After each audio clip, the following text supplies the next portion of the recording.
For silent invocation, followed by the Pledge of Allegiance.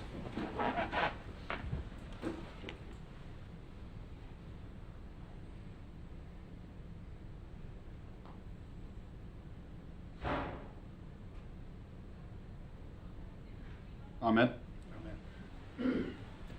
I pledge allegiance to the flag of the United States of America and to the republic for which it stands, one nation, under God, indivisible, with liberty and justice for all.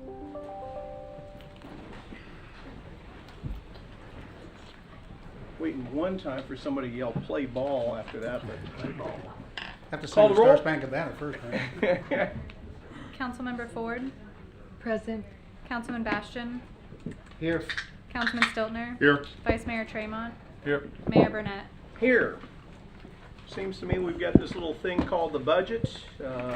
Certainly the general fund, which we all know is highly impacted by our ad valorem tax rate, so we were probably all ultra highly touchy sensitive to anything that we do to this. So being that this is the first full go around that you have with this, there's no pressure or anything. Not much anyway, except for the whole load that there is. But with that, I'm going to hand it off to you. Thanks, Mayor. Scott, before you get started, do you mind, Mayor, if I recognize a few people? Please do. So, and Mayor, and for the public that's watching, obviously we had a pretty big turnover in the finance department this year with Tracy passing, Nadia moving on to work a little bit closer to home, and Lisa Palante retiring. We filled those gaps quickly with Dr. Niels here as the finance director. Lupe, if you could please stand up. Lupe took Lisa's spot, and Kevin, if you could stand up, please. Kevin took Nadia's spot. Scott moved around the organization a little bit, and basically the whole finance team, but the three of these people have done a phenomenal job of putting this together amidst, at the same time as the ERP Workday testing. So my hat's off to this team. As with any budget, and you probably don't see it, thank you. As with this budget, and you haven't seen it in the past, is, and I told the team this today, every day you'll find 50 grand here in the green, and then the next day 50 grand or 75 in the red, and revenue projections change. Kevin comes up one day and says, I found $75,000, and the next day, I just heard from the state we lost $80,000. So it's a day-to-day roller coaster. I've set their expectations not to think that this document isn't living till, 1 year it was September 26th it was still living. If you remember when we sent Tracy to the back room with her calculator for a few minutes. So having said that, a couple other items on this budget that are different from the last. Scott and his team, based on our last finance report and your willingness to look at things graphically instead of spreadsheet-wise, we can provide you the background spreadsheet information, but most of this will be presented graphically tonight. There's going to be a few times when Scott will ask your opinion. We'll provide things 3 different ways graphically. We want your opinion on what you want, which one you like the best, including none of the above.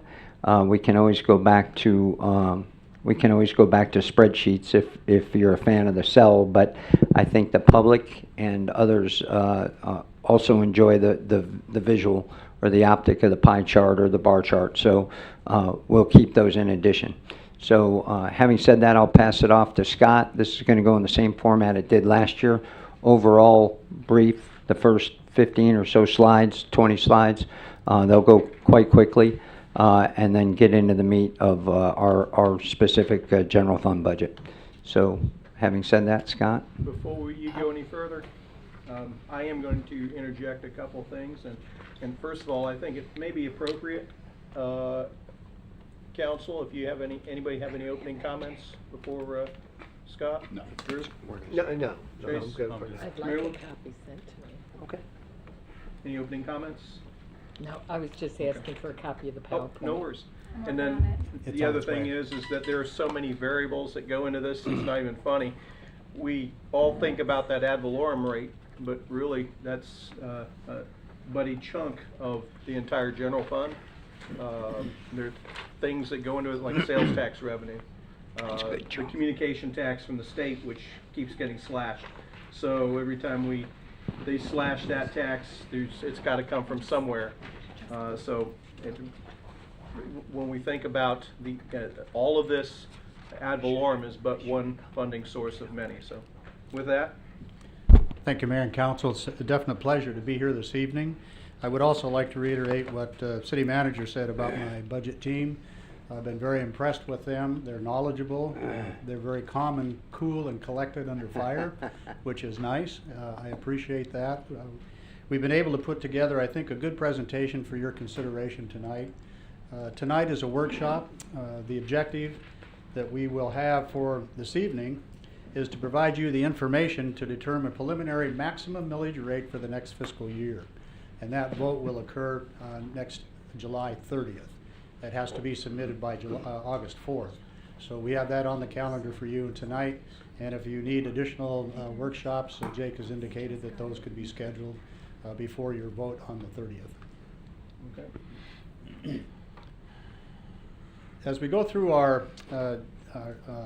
presentation tonight, there will be some things that you'd seen in the CIP presentation.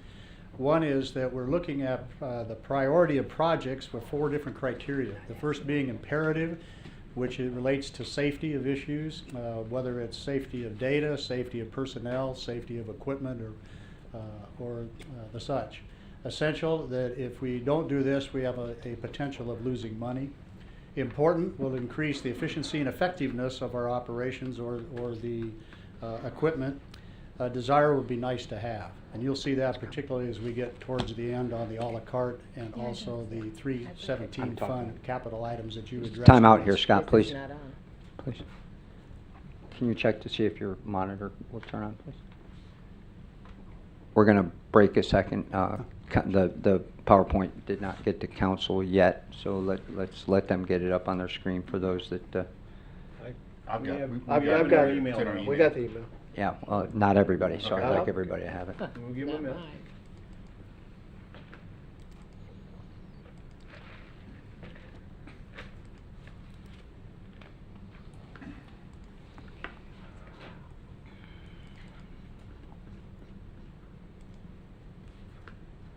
There are only 70 slides, so it's not like that there's any problem with time or anything. It's in front of me now. I'm okay to go. When it comes, I'll be able to open it. It's not, I hate to eavesdrop, but it's not in your budget. No, Okay, got it. that's my own folder Okay. that I put things in, and Sure thing. they'll flow into the inbox. Okay. You can go Great. ahead. Okay, thank you, I'll ma'am. do it from the screen. The information that we'll go over tonight is a summation or a pictorial image of what you were provided Tuesday night in the pamphlet that we gave, which looks like this. This is the detail one.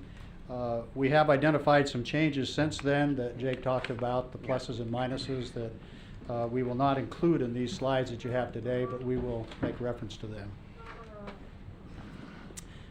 As far as we've tried to identify where possible the operations and related to the goals that the council had set, I think back in 2017 in your strategic plan.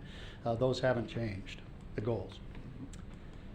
Go a quick brief history of the economic analysis. A couple of these slides were presented during the CIP.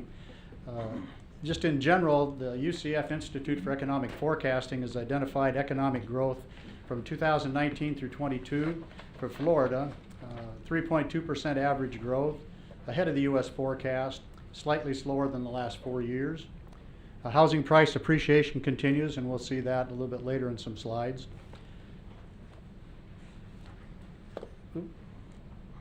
So basically, this was the summation of all that economic data that I presented to you during the CIP presentation, that we believe that the U.S. economy is flat to slightly up. Florida economy is better than the U.S. Inflation and interest rates are stable. You may see a slight dip in the Fed funds rate depending on what the Fed decides to do. Florida local housing growth remains strong. Unemployment at record lows. And so our general statement is we believe that the environment will be stable for the next few years.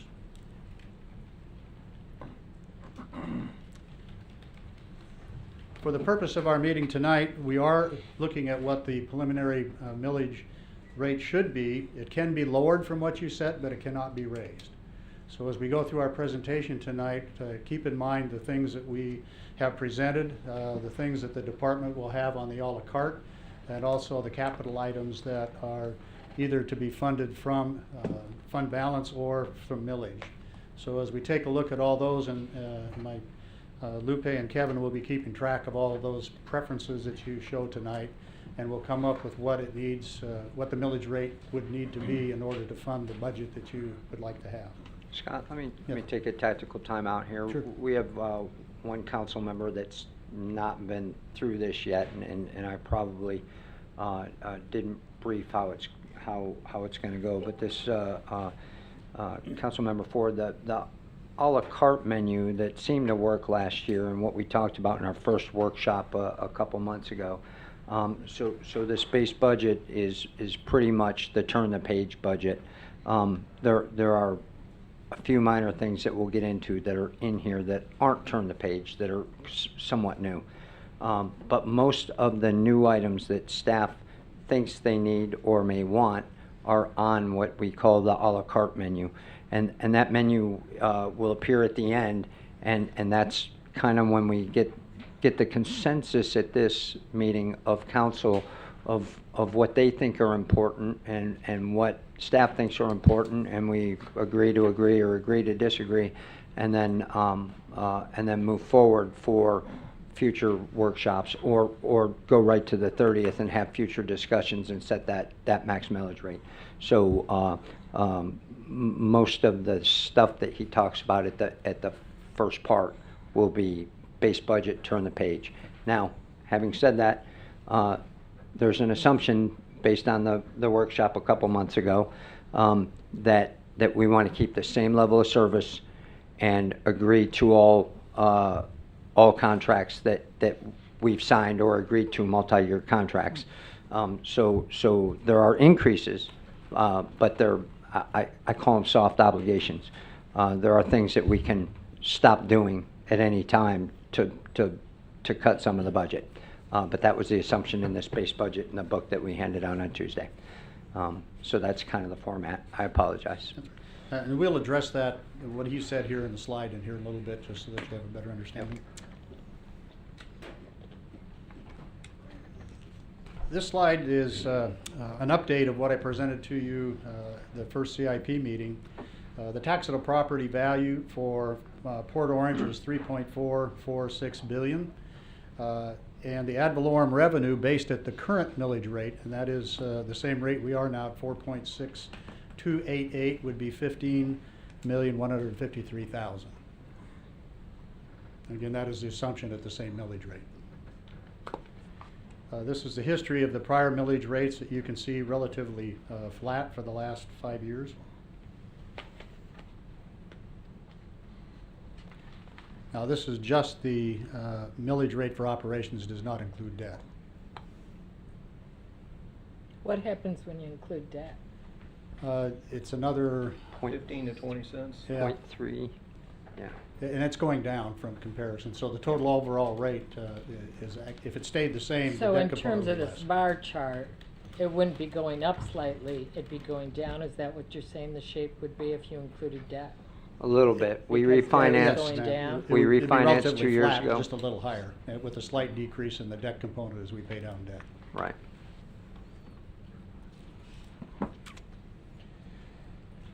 This is a chart based off the information we received from the property appraiser. The rollback rate, as you can see in the bottom left there, is 4.371. That would generate $14.3 million, and that's based on the same property on the taxable rolls of this year that were on the roll last year. And that taxable property, that's the rate that would provide the same revenue this year that we had last year. If you look at the chart on all the way to the right-hand column, that indicates the revenue that would be received based on the property added. You can see that just to the right, there are the 54 million. 54.8 million were net additions to the property rolls from last year. And to get the rollback rate, you would use the $194 million. That would be the comparable property value, taxable property value from last year, and that's how the rollback rate's determined. And be happy to provide that chart from the property appraiser if you would like. It's I not all provided different that sections. earlier, but we could provide it again, yep. So you can see on the top of that, it shows our total taxable value of $3.5 billion. And to determine our taxable value, we subtract the values of the CRAs, the Eastport and the town center. So our taxable value excluding CRAs is $3.445 billion. Going down to the next set there, revenue at the current millage, and the Florida law allows us only to bill out at 95% of that. So by deducting that, you can see the value of a tenth of a mill is about $330,000. Did you say your rollback rate, did that include the CRA? Or No. No, that did not. Rollback's 4.3710. So if you'd read the chart there on the green, at the rollback rate, that would be from the current revenues that would be derived by using the same millage rate as last year. It would be a net decrease in the revenue of $844,000. Any questions on that slide? Okay. One more Nope. time, sorry. Sure. That 4.62, that's our current rate. That's the Current current rate. millage, yes, sir. Okay. Current rate. So the assumption was turn the page at the current rate. So Right. that's what we based everything off of. Looking at some information from Volusia County, this information was provided by the assessor in a presentation on June 7th. I thought it was interesting for you to review.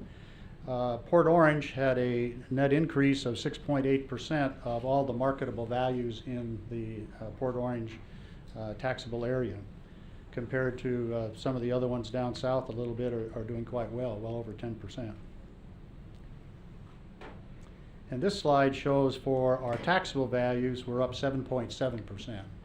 And the difference on that, the taxable values excludes the new property and, excuse me, the, I'm a mental blank. Homestead exemption. Homestead. Yes, thank you. Yeah. Who's on the next slide? This slide shows the relationship between the percent growth in your existing parcels and your new growth, which is the orange. And so you see the 194 is the green, and our new property added is 54 million, and you can see the percentage that's where we get the total of 7.7%, just under that, 6.8%, excuse me. So we're doing quite well, I would say, thanks to Tim and his crew, looking at new property being added in Port Orange.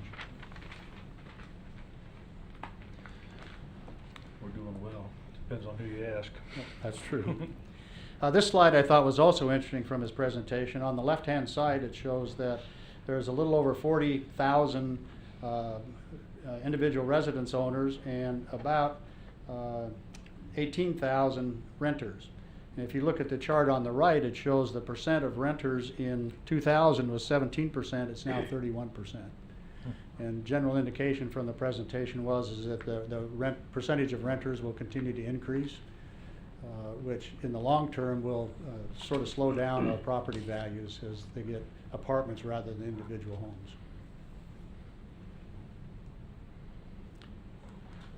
As far as Port Orange itself, total parcels on the taxable rolls went from 30,900 to 31,000, just a little under 300. Homestead properties, we added 196 new homestead properties, and which is a 0.1% increase in those total homeowners that have filed for a homestead.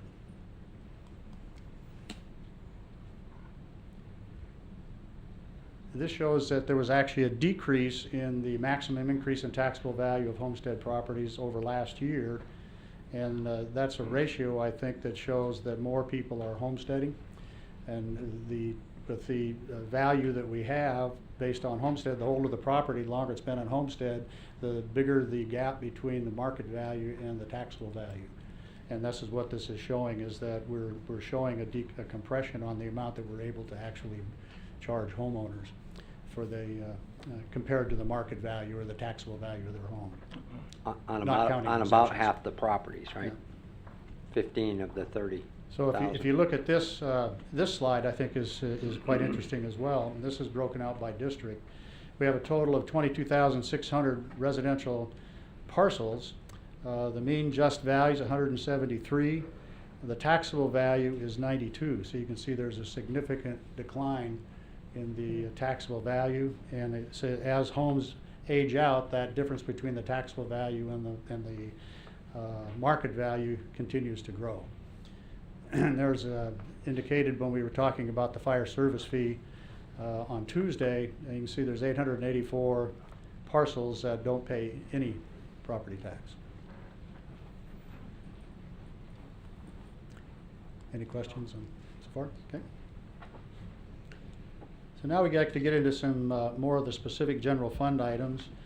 This is kind of a summary of what Jake was mentioning a little earlier. Our baseline budget assumptions are that it will provide the same level of service as the prior year. We're not cutting any current programs in transition, for example, the ADA and the Workday ERP project. Includes items obligated in the prior year, the Workday, full year of transport for the fire department, any changes in union pay obligations, the ADA transition plan, the Rex Community Center, personnel hired partial year adjustments, which means if they were hired last year mid-year, this year we're including their full year, so there will be an increase for that. And professional development and training of staff. We also have included a change in our travel policy to use the GSA per diem rates instead of the one we had, and that was about somewhere 2 to 3 times as much the government rate than what we had been paying. And I think that's, as Jake had indicated, more of a fair way for our employees that are taking time away from their families to go train on the city's behalf. Mayor, it's still not going to pay for our $28 Hilton breakfast when we go to the Florida League of Cities conference, but it'll make less of a dent. The problem is we send our staff to the same hotel and expect them to fend for themselves, and it's hard to get out of the hotel, and they're still paying out of pocket, but not the $40, $50 a day that we used to. So Bananas and protein shakes. that's right.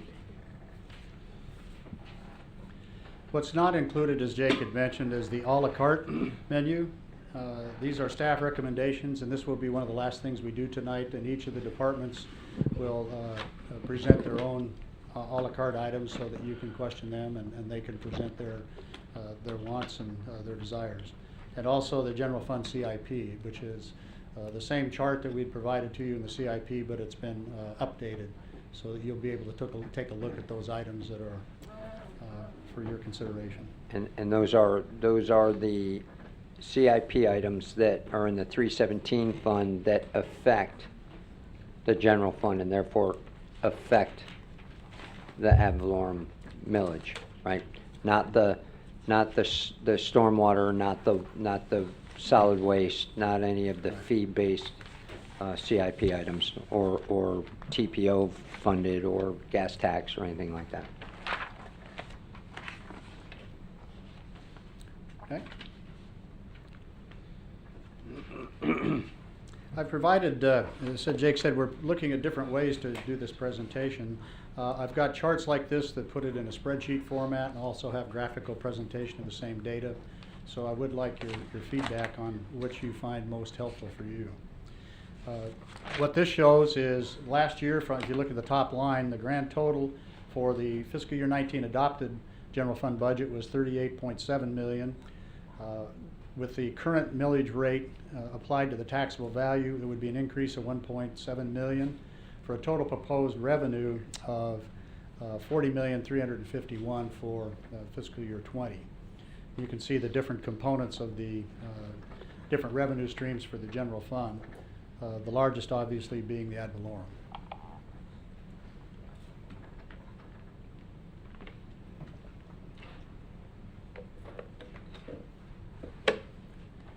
here's a graphical representation of the same, with on the left the total being the total general fund revenue and individual revenues, ranked by value.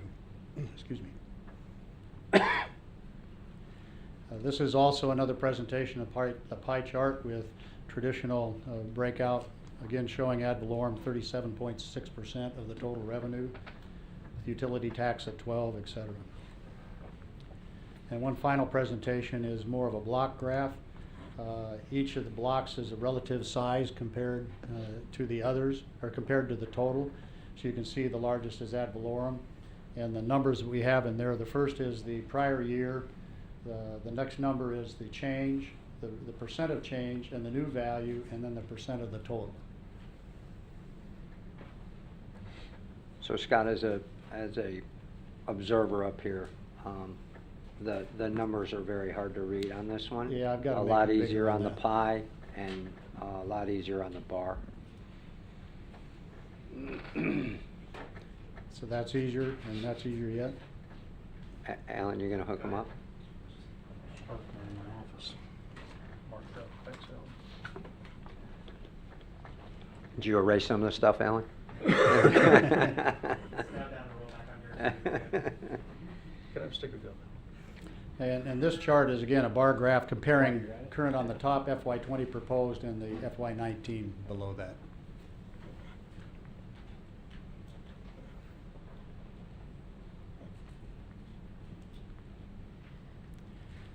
Switching a little bit now, we're going into the departmental expense. You can see on the total right, we're showing for, it's a change. This does not include, by the way, non-departmental in this slide. But for the operating departments, the top part there is the FY19 to FY20 comparison and change, and the bottom is the percent of change for that same category. So if you look at all the way to the right, you can see the total is 1.225 million and a total change of 3.2% over the prior year. So each individual department shows the same. For example, you can see fire, $198,000 change and 2.1% for the total department proposed expenses.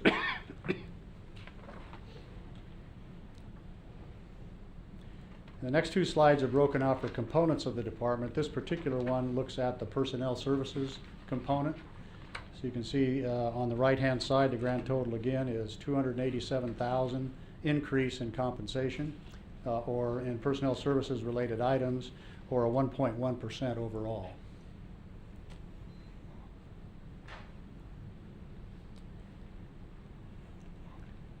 As you can see, in this particular case, some departments have actually a decrease in their personnel services costs.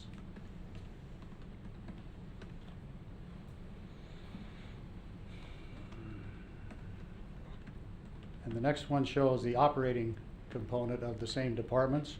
Looking at operating expense all the way to the right, it's a $938,000 increase from the prior year, or 7.7%. Broken out by different the different departments. I would caution you can look at the large increases. For example, administrative services, it's a 26% increase, but the total dollar is only $36,000. And we can go into the individual items that make that up at a little later here through the presentation if you'd like. Scott, can you go back one slide, please? Sure. The previous one. Previous one? Seeing a 35,000 reduction parks personnel services. Mm-hmm. Is that because of fewer employees, or was it transferred out and covered from other Primarily funds? retirements of Retirements, long-term employees. yeah. High-paid individuals leaving and payouts and lower people coming in. Okay, thank you. Mm-hmm.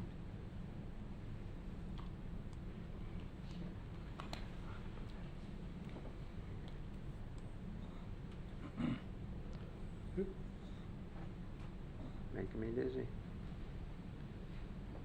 I don't know which way this thing's going here. There we go. Okay. So this is the same kind of a chart. The numbers are a little bit bigger on this one. I saw that that was a problem. They're still kind of hard to read. But this again is a relative representation of the size of that particular expenditure compared to the total general fund department total. And as police and fire, you expect them to be the largest, and they are.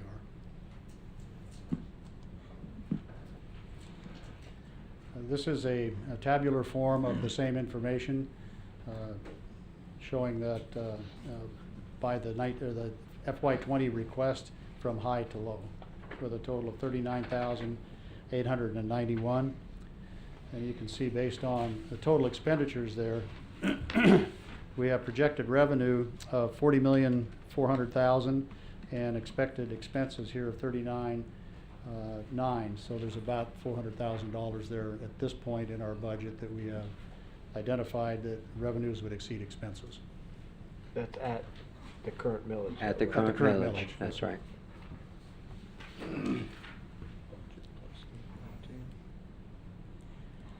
What I have here, and this is, they'll all look the same, but they're different departments, and the reason I put this in here is you can see the relative ratio between personnel services and operating expenses and the total in their last 4-year pattern of total. So you can see in this one, Administrative Services Department, it's primarily a personnel-driven department with lower operating expenses. The next one is the City Attorney Department. As you'd expect, that's primarily personnel. City Clerk is more of a balance because they're doing a lot of things for the maintenance of the city on operating expenses. The City Manager's Department, again, is primarily personnel. Community Development, personnel. Finance Department, personnel. Fire Department, primarily personnel. Mayor and Council, pretty even.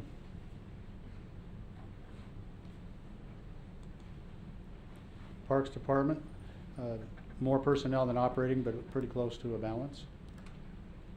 Police Department is primarily personnel. And Public Works, more operating than personnel. So now this is the general presentation. Now we're going into the a la carte requests. As we indicated, those are ones that are not included in the budget, and they are representations of the departmental requests. Again, the project priorities are imperative, essential, important, and desirable. So the total that we have currently is $1.4 million. Broken out between the departments, non-departmental 135, city manager, et cetera, for a total 1.3, and non-general fund related, IT, risk, and vehicle maintenance for 121,000. So at this point, I'd like to start with the non-departmental. We have proposed. I'm sorry. Sure. I'm gonna have a question regarding this. Should I do it now or wait until? Let's wait till we're done, and then we Okay. can have the time, whatever's necessary. That's fine. I think we're all gonna have a question about the a la carte things. I think he wants to get into the base budget as well, but we can Just wait one to. thing, just one, it can wait, Okay, yeah. Yep. Whatever's best. fair enough. So in this particular one, the Pension Plan Consulting Council has indicated desire to consider consolidating all the management of the pension funds and also looking at potential moving to FRS. And so this is a proposal in here for $75,000 to do that consulting work. The second one is, as earlier it was mentioned, that maybe it's time for strategic plan update, and if council so desires, we've identified about $60,000 to do that project for redoing the strategic plan. And you can see, based on the valuations we have, those are the mills that would be required to fund each of those. The strategic plan for what exactly? That's a strategic plan that we did 3 years ago that set up our goals. Okay. We haven't done that for a long time. The faces here on the dais have changed a little bit. Alan Green was the mayor at the time, and Councilman Ford was aboard, and you were not here. Yeah. So we have 3 new, a mayor that changed spots and 2 new council members. And you had mentioned council had mentioned previously during this current year that it might be time to do it. So we put it in there for discussion during the budget. The first one of the departmental ones we have, and these are in the order that we saw the presentation of the departments, would be the Administrative Services Department. So I'd like to turn that over to Jamie and let her address that.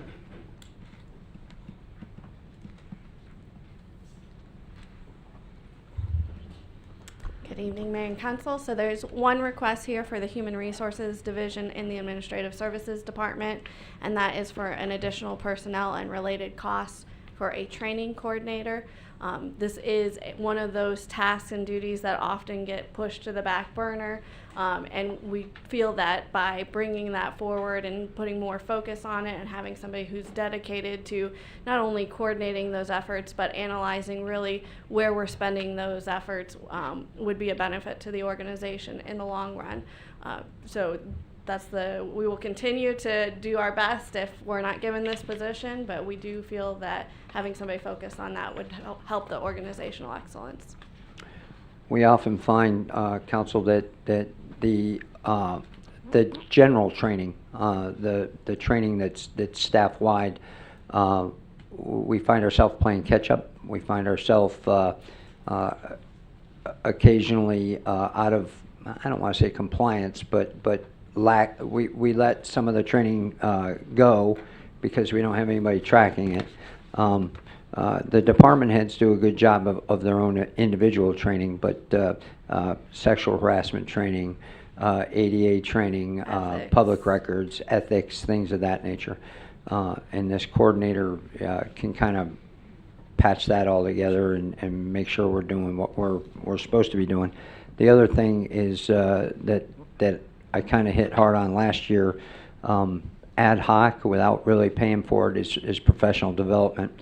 There's a lot of staff out there, and I've said that personnel is our most strongest asset. It's the only asset that doesn't depreciate. And this coordinator can direct the right training at the right people at the right time to have them move up. One of the problems we had when I first got here was we didn't have a succession plan. We didn't have people climbing up through the corporate ladder. We had them leaving. We've somewhat solved that problem where we can, and we continue working on it. This person would also help us with that. Yes, this person would be responsible for doing some of those job analysis, making sure the job descriptions are in order so that we can do that appropriate analyzing of what each department needs, along with safety training. Now, so this would be between risk and this position, but that's another area that we feel this position would need to focus on. Jamie, is that whole cost? That's with benefits. Does that share with risk right now? That 55K? No. No. Got it. I have a question. Do you think,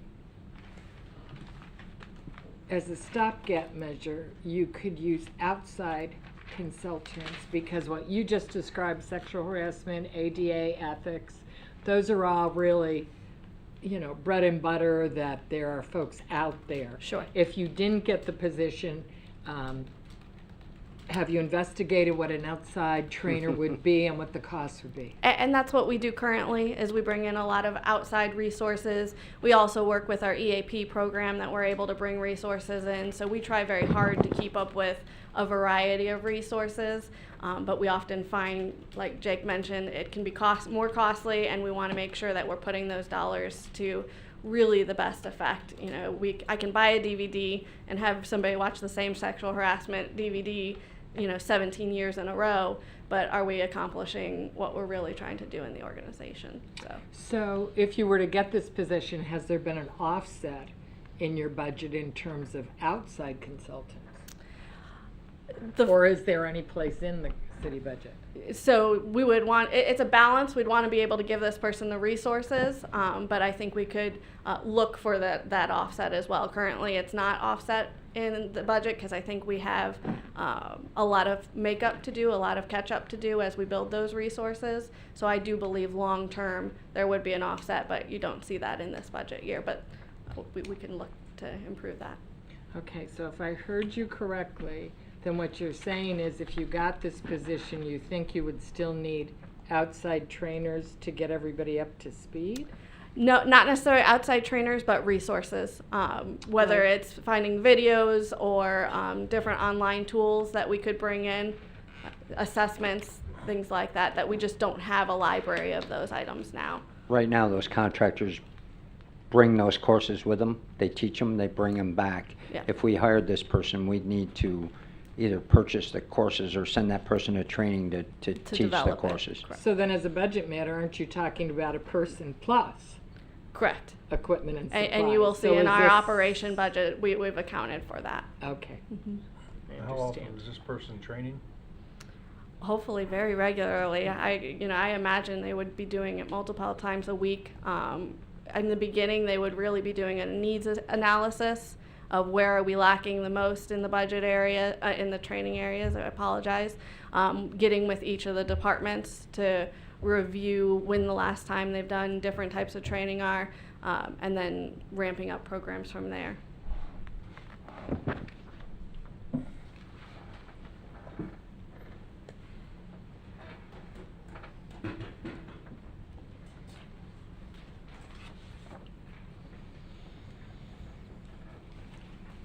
Next department we have is the city attorney department.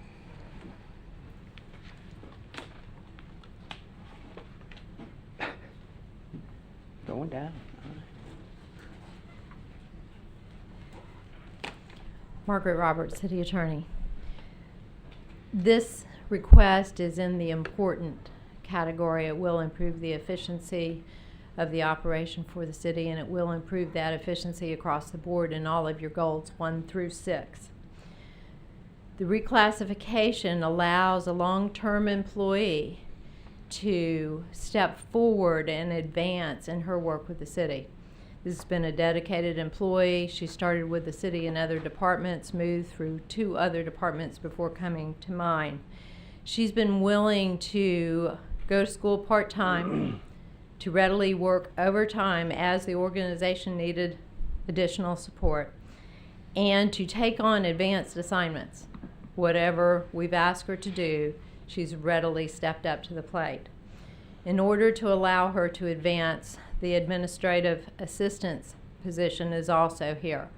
That's really where the additional funding comes in. That covers the administrative work of the people in the city attorney's office. It also takes into consideration some of the benefits that will be received through the ERP programs. So we don't foresee as much administrative demand, and therefore we have suggested a lesser position than we currently have in the office. We have a senior admin. We'll be going to an entry-level admin for that support. So both of these positions totaled up is in the $40,000 neighborhood.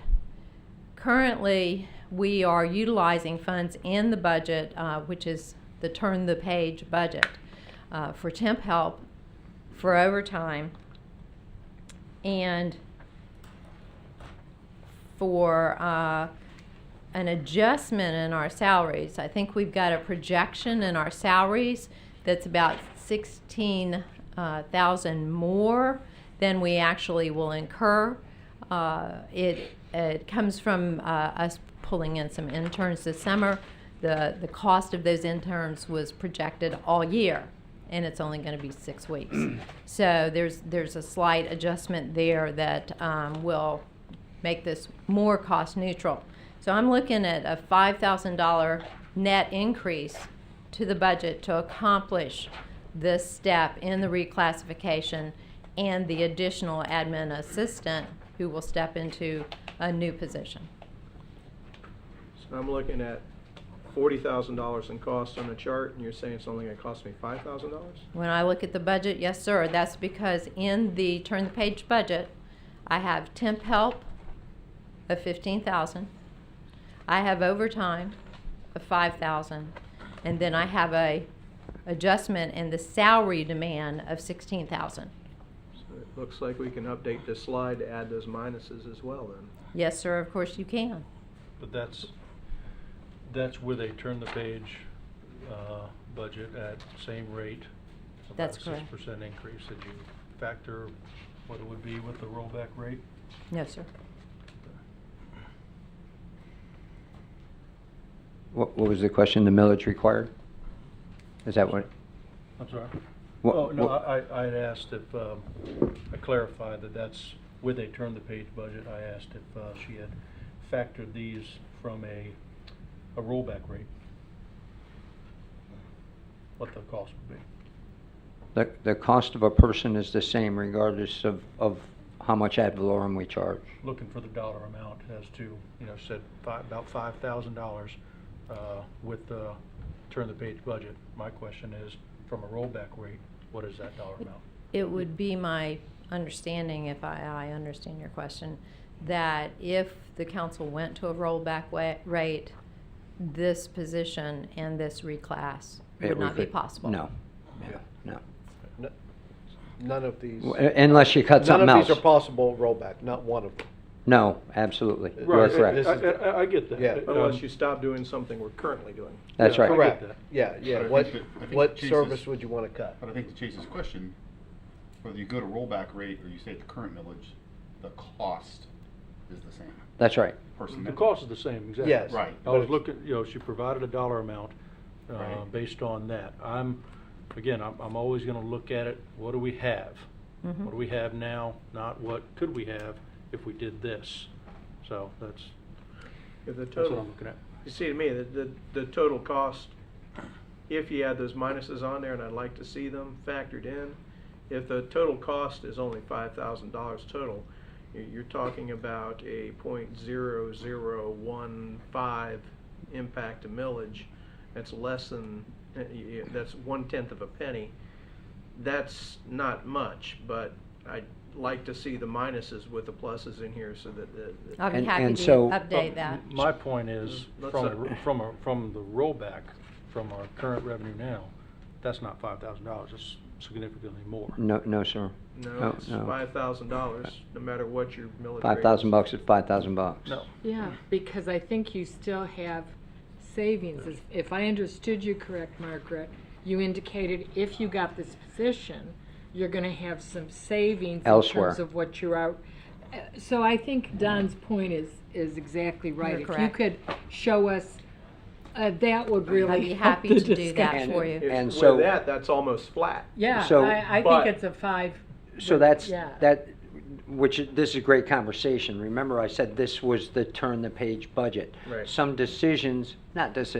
some conversations you have tonight will drive us to give you Yeah, an I'm- option here That's the nature of a workshop. that will, so Jamie said not this year, but next year, you might get those. I bet you she's already trying to carve out a few grand this year, if she gets her training person. Margaret kind of just gave you the rough order of magnitude. It'll cost us $5,000 more in personnel services, than she currently has budgeted. So we can go back and give you that net, and that's what we'll do on the a la carte menu. We'll give you a net increase. But if we start messing with this baseline document on But we what gotta know ifs, what the entire impact is on what plus ifs, then this will be screwed up. If you go, I changed my mind, I don't want the admin assistant in the reclass, then then we'll start getting confused on the base budget. So we'll just do a net increase, a net impact. Okay.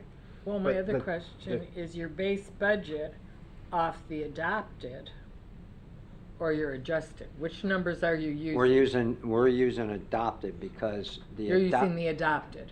because the adjusted is just a shell game of money. We're moving things around to make things work when the year unravels and things change with the current budget. The only reason we're increasing money is if we do a budget reso and you all approve fund balance Okay. to pay for something, which does not happen that often. Drew, you had a question. Yeah, the turn-the-page budget is at the current millage rate, so that includes the 1.68 million additional revenue, correct?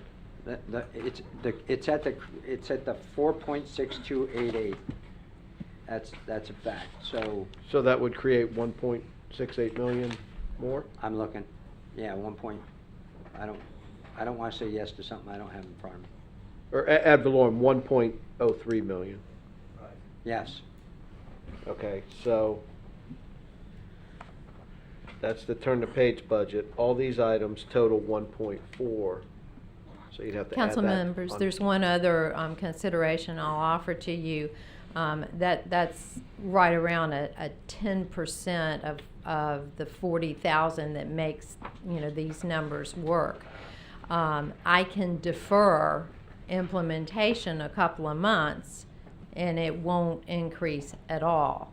And that's certainly doable, and to be honest with you, that's pretty well the way it works. By the time you get the October 1 implementation and you do your hiring, you're a couple It's months, January. you're a couple months down the road. So that's also an option. Have you ever considered selling cars in your next career? Well, not cars, Okay. Don't but, do it. but I think I like IT stuff. All right. Thank you. So, Mayor and Council, as Margaret goes back up, this is a prime example of succession planning and allowing people to move up through the ranks. The person she's talking about has carried lots of buckets of water, and it would be good to keep this person aboard in a role she's probably already in. So.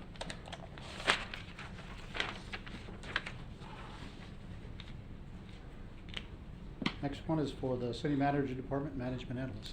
Another guy. I'm going to take this one here. I think Alan should present this. Yeah, I think Alan's in the hurt locker right now. I'm going to let him moan in the back with his broken body. Oftentimes we have found ourselves searching for quantifiable metrics to make decisions. ERP Workday is going to give us access to a lot of data, and one of the items that we frequently talk about at ICMA conferences, at FCCMA conferences, is drowning in data and not knowing what to do with it. I proposed this last year, but cut it before I ever put it in. But I bring it up based on some of our conversations this year about analyzing contracts in-house versus contracts in-house work versus contract work, the cost of doing business, solar options, solar subscriptions with FP&L. That takes a lot of work. Alan does some of it, but what Alan can't get to doesn't get done unless I can get to it, or Scott can get to it now that he's here. But it's the sea of data is starting to overwhelm us to the point where we're not going to be able to use it all. So I offer up this position as a way to manage the analytics that are about to hit us with Workday, as well as the other items that we already have, to make it manageable, something that we can provide to council. If you're happy with the information you're getting and the speed you're getting it, and the analytics and to some extent metrics, then I can pull this. But this is there based on kind of a little bit of feel I got for where you all are with metrics and the importance of data.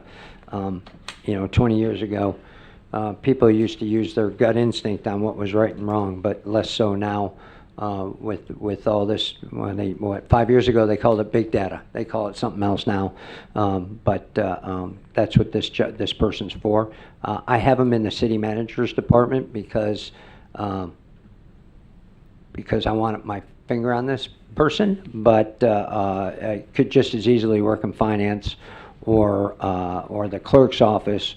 Probably not the clerk's office, but anywhere that they need to be to manage the data. But I think city manager is probably the best place for it. So I offer that up. Who do we know that uses this? Do we have any neighbors that use a position like this? We do. The county had a analyst, if you will, pretty smart one apparently. Didn't you do a little bit of that? For a couple of years, and you know, I got to tell you, based on my 2 years working with Jim Deneen in the county, every time he'd come to a city manager meeting and he'd start briefing us on something, we're like, oh my God, where did you get that information? And well, we found out where we got it from. But so then I started doing research, and there are plenty of cities in the 50 to 75 to 100,000 population that are starting to get into this to make their decisions. There are plenty that are not. So I would think that we would provide better information to you in a more timely manner if we had this person. But I understand $57,000 is a lot of money to get analytic information quick. I think this is a bold forward move to move us forward, but there's a lot of people that like where we are too. So that's where I sit with it. Could you remind me again, Jake, when will the ERP be fully implemented? We go live January 3rd. January 3rd or January Cutover is 5th? The 19th. What's that? 19th of December. 19th of December. So mid-year, okay. But I'm taking a long vacation, so I'm gonna, Okay. yeah. So January 3rd. And like other billets, if this gets approved, we're not gonna get somebody before January anyhow. And you know, we can play the 9-month game next year, but it's gonna be 12 months the year after, so we gotta think about the total impact. Other questions on this item? Okay. Okay. Next one, fire department. Chief Huston.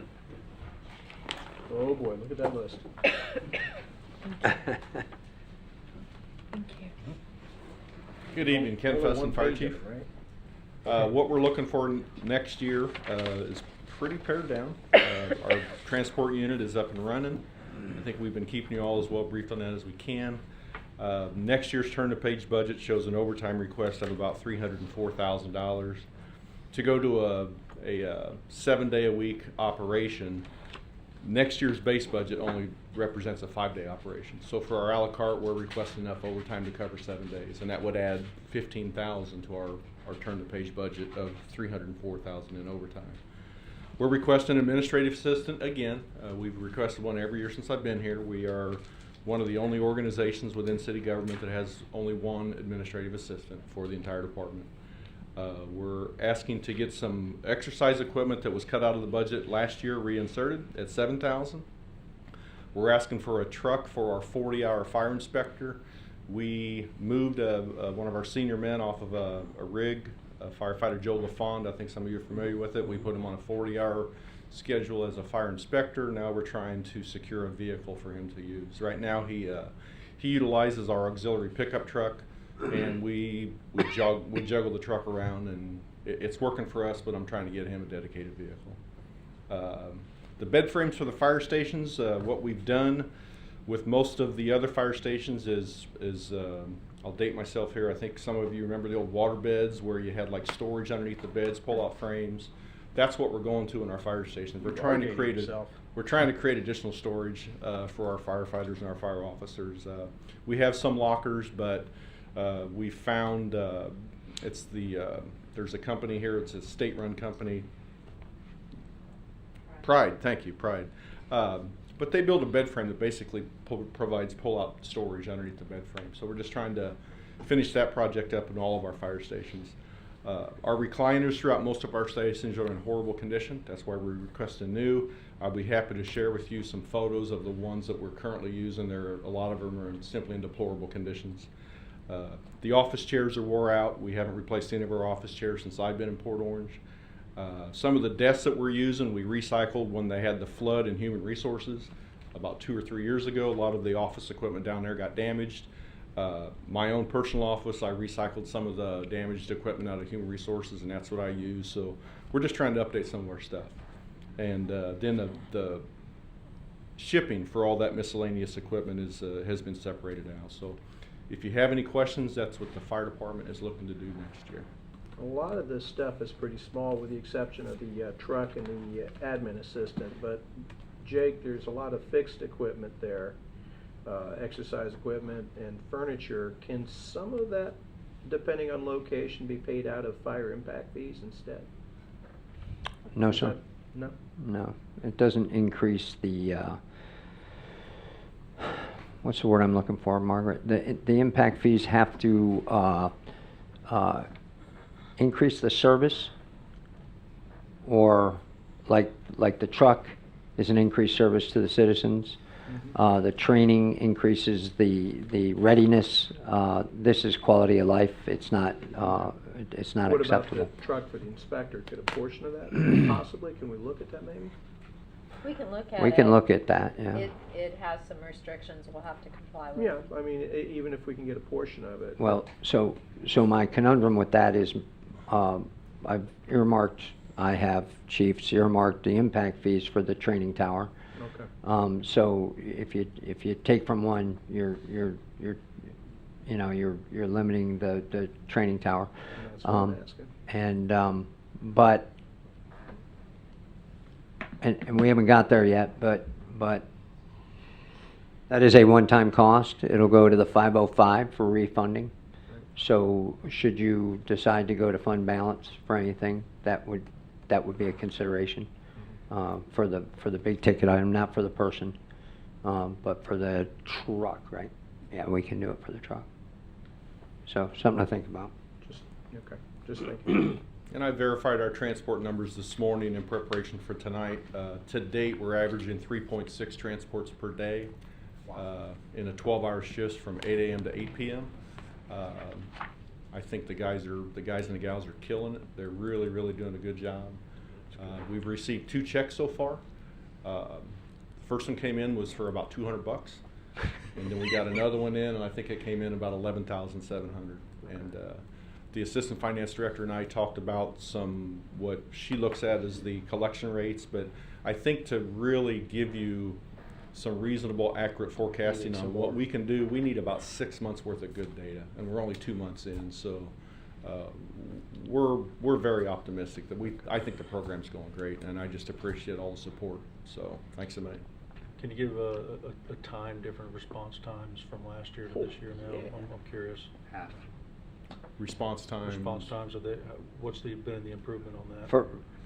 From who to who? From when EVAC was doing it to when we're doing it? They were in the 8-9 minute range, I believe. Longer. Yeah, I don't want to. So let's not. Without factoring in the wait Yeah. time before, If you recall, when we had that conversation, there was we're about 6.5 now. everybody's metric on Right. when you start the clock and when you end is different. I do know, based on the weekly input, that we get there quick. We're running about 6 minutes and 30 seconds on the average for emergent calls, and about 8 minutes and 3 seconds on non-emergent calls. Is that from the time of dispatch or from the time? Is it the The same way calculation? we that they calculate use? ours, it's from the time of dispatch to the time our unit arrives on scene. Is that what the county- Two numbers we look at. Okay. So That is not, Jace, that is not how the county was calculated. That's what I was asking. Yeah, I'm I got wondering your what the point, difference is. so I've been looking at it, Right. and watching that, and if if it were being calculated the same, we're cutting that response time well, at half or Almost better. half. Yeah. yeah. So as a side note to this conversation, I talked to George Rechtenwald today, and if I heard him correctly, and sometimes we're in 2 conversations at once, but that his general fund budget, well, not general fund, but his budget includes a $2.5 million increase in EVAC in EVAC services, $2.5 million. And anecdotally, I heard that BLS wasn't working, and they're off that. So I'm optimistic that EVAC will get what they need to get better, and we continue to augment, and we get nothing but better. But I also think that doesn't matter how much money you have, if you can't get ambulances and you can't get people to run them, and the hospitals aren't getting bigger and we can't put more people in there, then it doesn't matter how much money you can throw at it. You might not get much better than you are today. So those are things to consider. Chief and I talked about a couple options here with overtime, going 24/7, 365 with added people, going. What was the other option? We did 24/7. We looked, well, we had a couple different 3, options right? originally. We Yeah. we talked about adding 3 additional people to go 24/7, Right. 365. We talked about just adding the weekend coverage, which is what this What this represents is. over status quo. Right. But to go 24/7, 365 with existing staffing just simply doesn't work. That's what it was.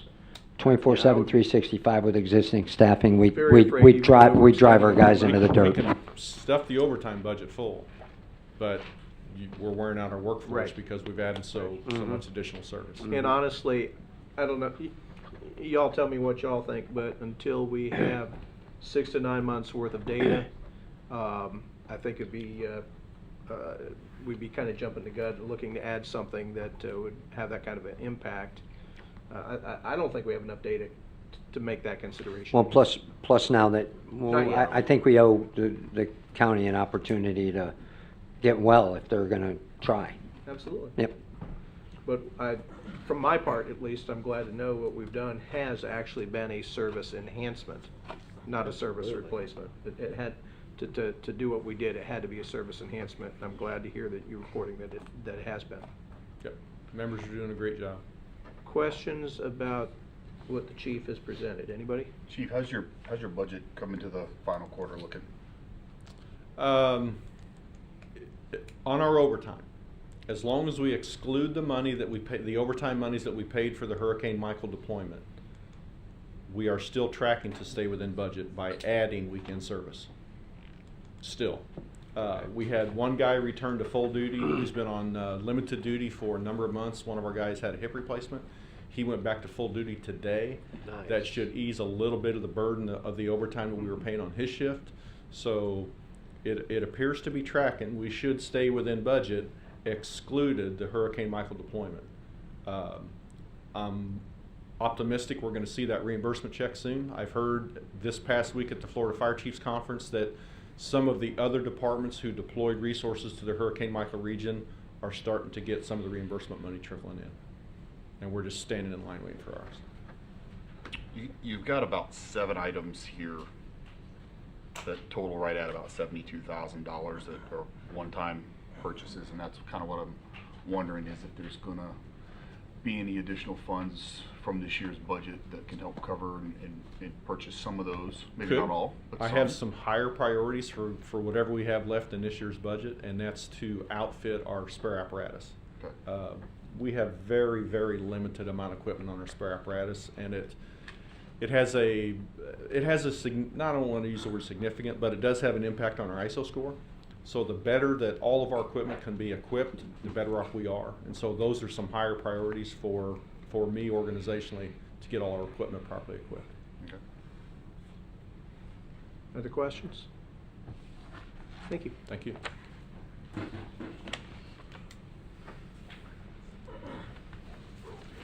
And council, we also, Amanda's not here, but Amanda Lasecki spends every waking hour of every day chasing OPM, other people's money, grant dollars for some of this stuff. Next And up is Firehouse Subs Police did Department. just open up.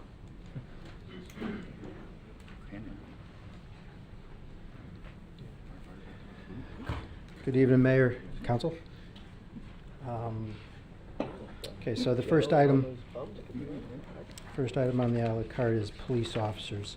So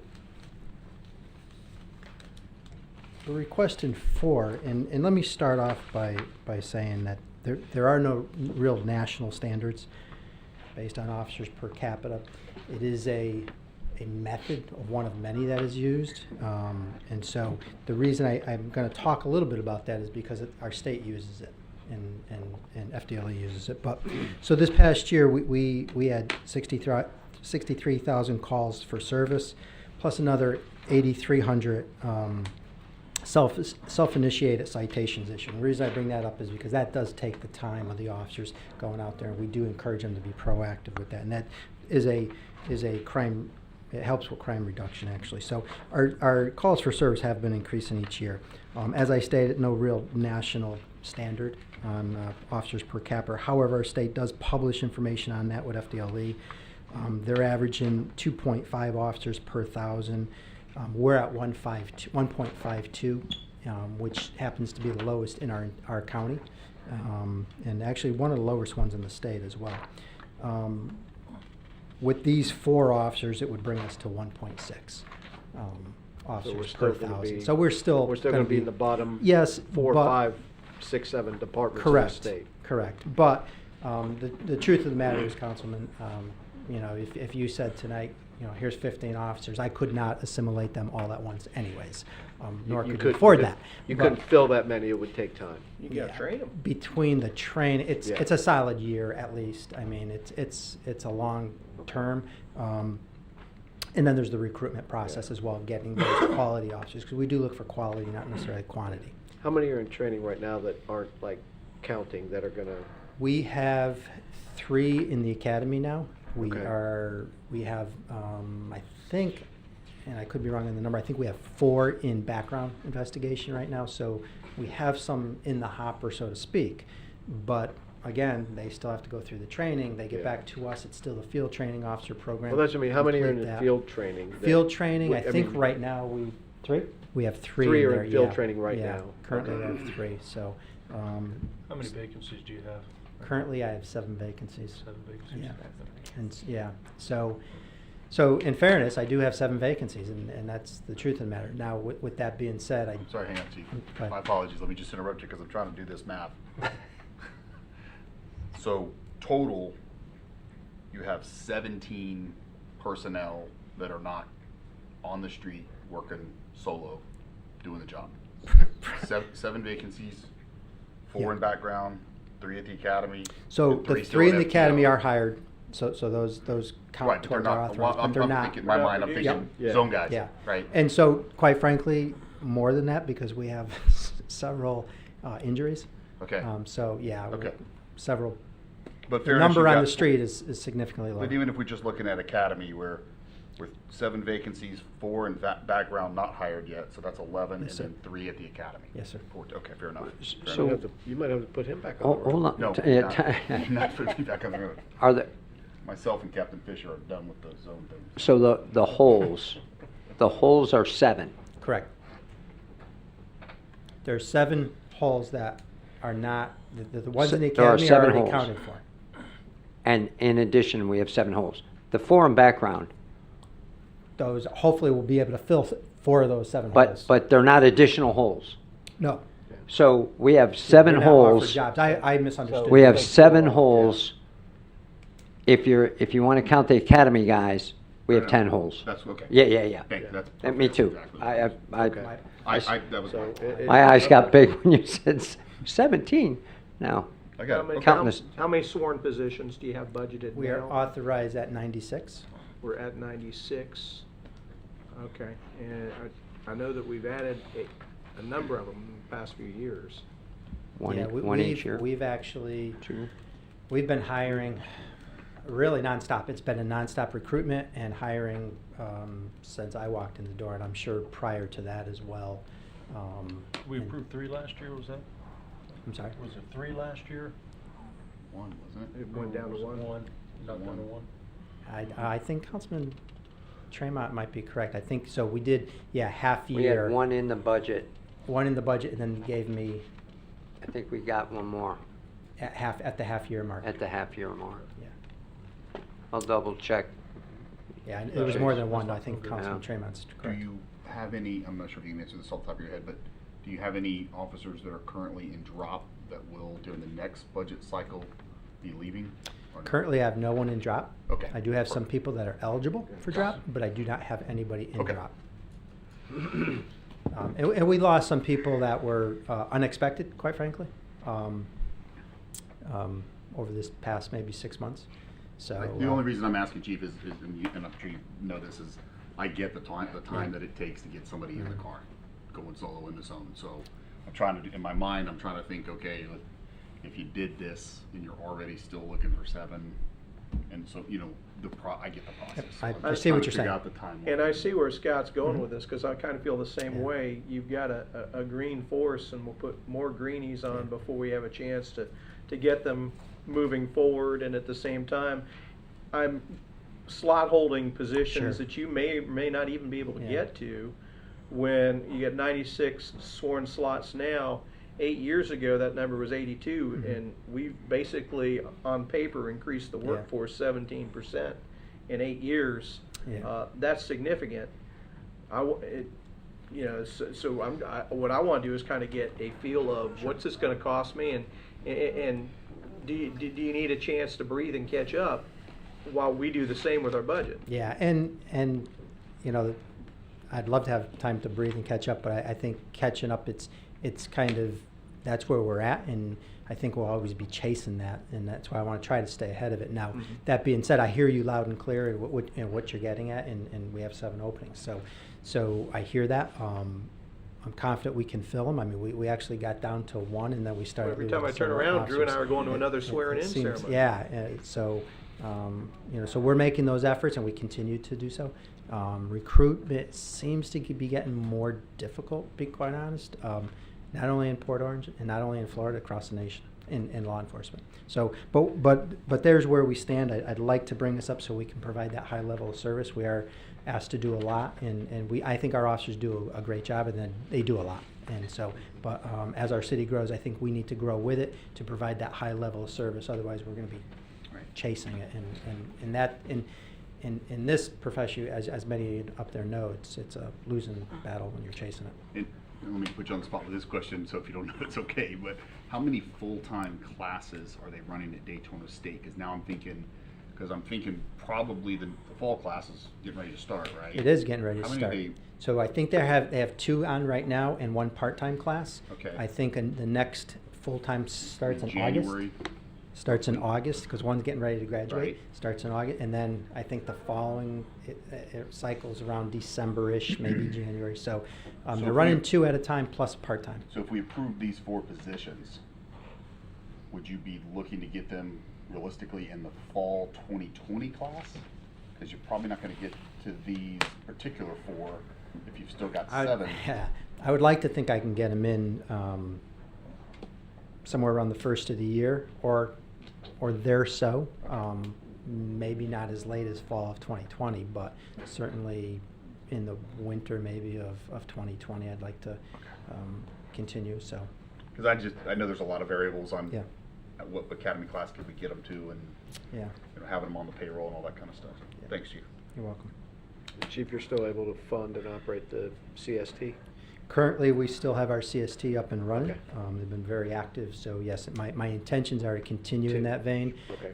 Even though we've lost some officers to injury and stuff, we're not, I don't feel we're at a critical point where I need to suspend operations in CST Okay. and put them back in patrol. Yeah, 'cause We're that's not a quite there valuable- yet, and I'm hoping we never get there again. Couldn't be but- happier when you're able to get that kicked up and going again this year. Yeah, well, we have it Yeah, going it- right now, yeah. but we want to Couldn't have been continue ha- so. I'm saying I was very Yeah. happy to have Yeah. seen that. We all were. Good stuff. The next item is community service officer, one of our CSOs. So the CSO position, our plans for that, what we envision is covering the front desk duties. The front desk duties at the police department require the officer to handle walk-in complaints, phone call complaints. Most of those complaints are something that an officer, we can use a civilian CSO for that Yeah. instead of using an officer to go out. Currently, what we're doing is we're calling an officer in off the road, and that officer has to come in, and we'll meet with that citizen, take their complaint. And sometimes they're not they're not even, a lot of them aren't even criminal complaints. A lot of it's VIN verifications and some of the services that we provide. Lost or stolen tags, we can take that complaint, send it in, have it put into NCIC through the county. Animal complaints, vandalisms without suspects. Many times our citizens, they're required to have some kind of police report for their insurance purposes. We provide that for them. We not necessarily need to call an officer in off the road. I'd like to staff the front desk with a civilian CSO. So that's the purpose of that like position. if somebody had stolen identity and they came to They could get do, the well, report so for stolen their- that would probably be turned over at some point. We would take the initial report and information, and we would be able to turn that over to CID, because that would probably be within the fraud thing realm. Likely some internet type Yeah. stuff, some would be our cyber crimes. Okay. Likely with most But of this that position stuff. could take the The initial- complaint and the initial give them the complaint. case number so they could let their Yes, credit sir. card and whoever know. Okay. Correct. Chief, Chief, a lot of the council members, when they go to these billions of swearing-ins and retirements, see Officer Zito there at the front desk. Is he? So Officer Zito retired. Yeah, I was going to say. Resigned, retired. I know the officially. answer. Yeah. I wanted Yeah, to- so so we just were able to replace his position. This is in addition to that, though. Yep. So Okay. we have 3 CSOs on the road. So what they do is the 3 CSOs on the road, they help our traffic division, they help our patrol officers out.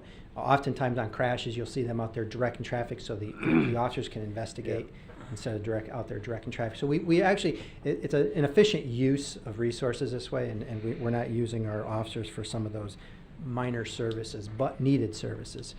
So that's why we'd like to put a community service officer in that position. Chief, I think you sort of just answered the question, and forgive my ignorance on the second question is, could this be something that's done by our VIP folks? And then an additional comment would be just a compliment to your community service officers. I run into them twice a day, every day, when I'm dropping off my kid at school and I'm going to school and I'm leaving home. They're out there, rain or shine, 140 degree weather or 20 degree, and they just do a terrific job. And we get, thank you for saying that. We do get a lot of compliments for our CSOs, particularly with the school traffic direction. That's one of their meat and potatoes during the school year is the beginning of the school day and the end of the school day. So we do get a lot of compliments. Thank you for saying that. So with the VIPs, VIP do a phenomenal job for us. They're very valuable to us, but again, they are volunteers, so it's hard to count on them, although some of them put in More than 40 hours a week. insane hours, full-time hours actually. Some of the things that we have them doing, they have to be certified for, and so like the VIN verifications and stuff, we have our CSOs doing that.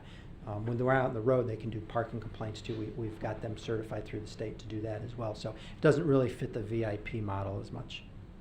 So if this doesn't happen, then what's your Currently, we'll continue to handle it the way we are handling it. Right now, the front desk is actually vacant, and if somebody comes in, we'll bring an officer in off the road to take their complaint. How many light duty officers do you have? So we don't have any real, right now, people on light duty. Yeah, because I guess Yeah. I'm thinking you could work them in this position. And we do. And right now, currently, we have a light duty officer, Officer Alamos, is working that position. But you don't have temporarily. like one you can predict at least one a year. Yeah, I don't have that. I mean, I was very fortunate, to knock on wood here. My first year, we didn't have any light duty. All our officers were healthy and such, and we just ran into a bad string of things, I think. So, but currently, we do have one, It's Councilman. not a bad string when they're all healthy. Yeah. No. That's a good thing. I don't want to budget injuries. No, injuries, we don't like injuries. Chief Chief, I know Buston you're said you gonna- can't predict emergencies, so. Chief, I know you're going to go into it here in a second. I don't mean to fast forward you ahead, but as you're talking about this, have you given any thought? I know some cities have kind of dual certified their CSOs and their code enforcement folks. Is that something you've given some thought to? Because I know what's coming on the next page here. Yeah, So, sure. And if something like that could be done, does You know, that help to where be some honest, multiple hands, I or- haven't considered that, Okay.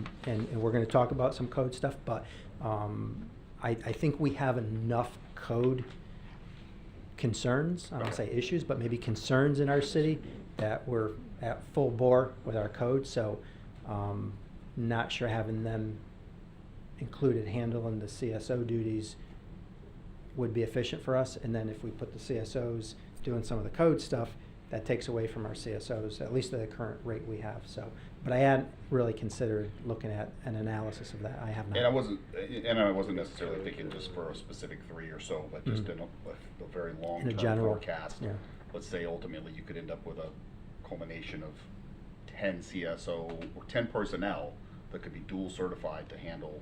Yeah, and CSO so the duties plus code enforcement is, I certainly, the code enforcement, and Jamie Miller might be able to speak better to this, but I think they're at a higher code rate. I would say code. Yeah. I think I would use the wrong term. I'm still in my old city sometimes. Classification.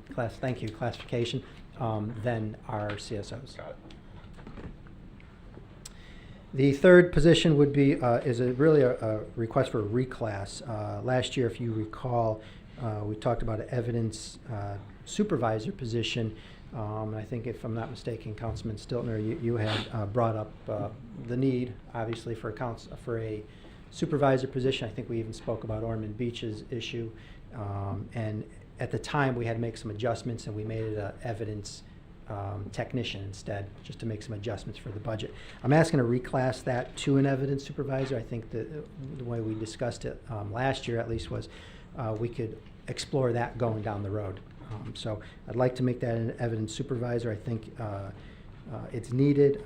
It would provide, right now we're currently providing supervision down in the evidence unit with our CID commander. It would free our CID commander up to not have to go down there on a daily basis and do daily operation supervision, be able to really handle CID with that. So Would this be sworn or civilian? civilian. And that was, I think, a little over $5,500. The next position was a custodian, full-time custodian. Our buildings encompass 60,000 square feet, and there, believe it or not, there is an accepted industry standard in custodial services. Didn't know that. Had to actually look that up, and every day's a new day to learn something. And so the industry standard is approximately 20,000 square feet per full-time employee in an 8-hour shift. Excuse me. I mentioned we're at 60,000 square feet. We have currently one employee who is a custodian in our building. We're at a level 4, which is the second lowest level. The lowest level is a level 5. Level 4 is usually not acceptable in most schools and other buildings, which is 45,000 to 50,000 square feet. So our custodian works very hard. He does a good job, but he is pulled in 90 different directions, and quite frankly, the building shows it. And if you've been in our building, we try to keep up. We tell our officers to help pick up after. I have no problem. I pick up the vacuum. I vacuum my own office. People say, well, Chief, why are you doing that? Well, our custodian's going in 90 different directions, so he really needs some help. And so I don't think it's for a 60,000 square foot area. I don't think 2 custodians would be out of the norm. How many people are working in that building, throughout the day? So it depends on the day. As you know, we're a 24/7 operation, Sure. so he certainly doesn't work 24/7, and so it gets a lot of use. The building gets a lot of use.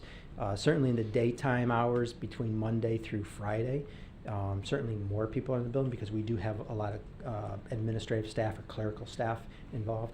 On the weekends, that's their time off, so it's mostly our officers, but it's 24/7. It's 24 hours a day. And the bathrooms, the locker rooms, the hallways themselves, actually, you can tell. I mean, and every once in a while we'll have to say, have them change his priority and get the corridor mopped because it looks that bad. We'll have them change stuff up. So we're kind of juggling things around a lot with it. So I think that brings us to code enforcement. So code enforcement, we're asking for 3 additional code enforcement officers. All are civilian positions, as you're well aware. Our duties with code enforcement have increased over the last couple years as the city's grown.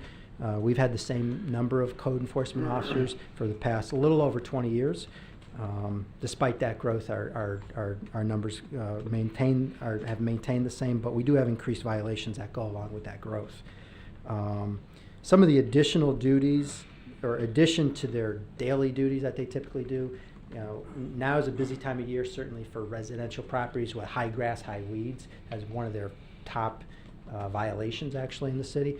Also cars parked in the lawn and things of that nature. But in addition to that, a lot of the things happened this past year, but over the last couple years, we've taken on many new duties, including the shopping carts, homeless encampments. They're very involved in that and helping to fix those issues.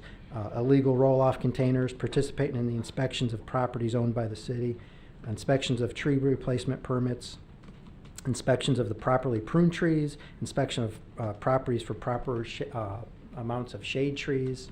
I know we love our trees, so there's a lot of ordinance that go along with it. We have the nighttime inspections on the commercial lighting.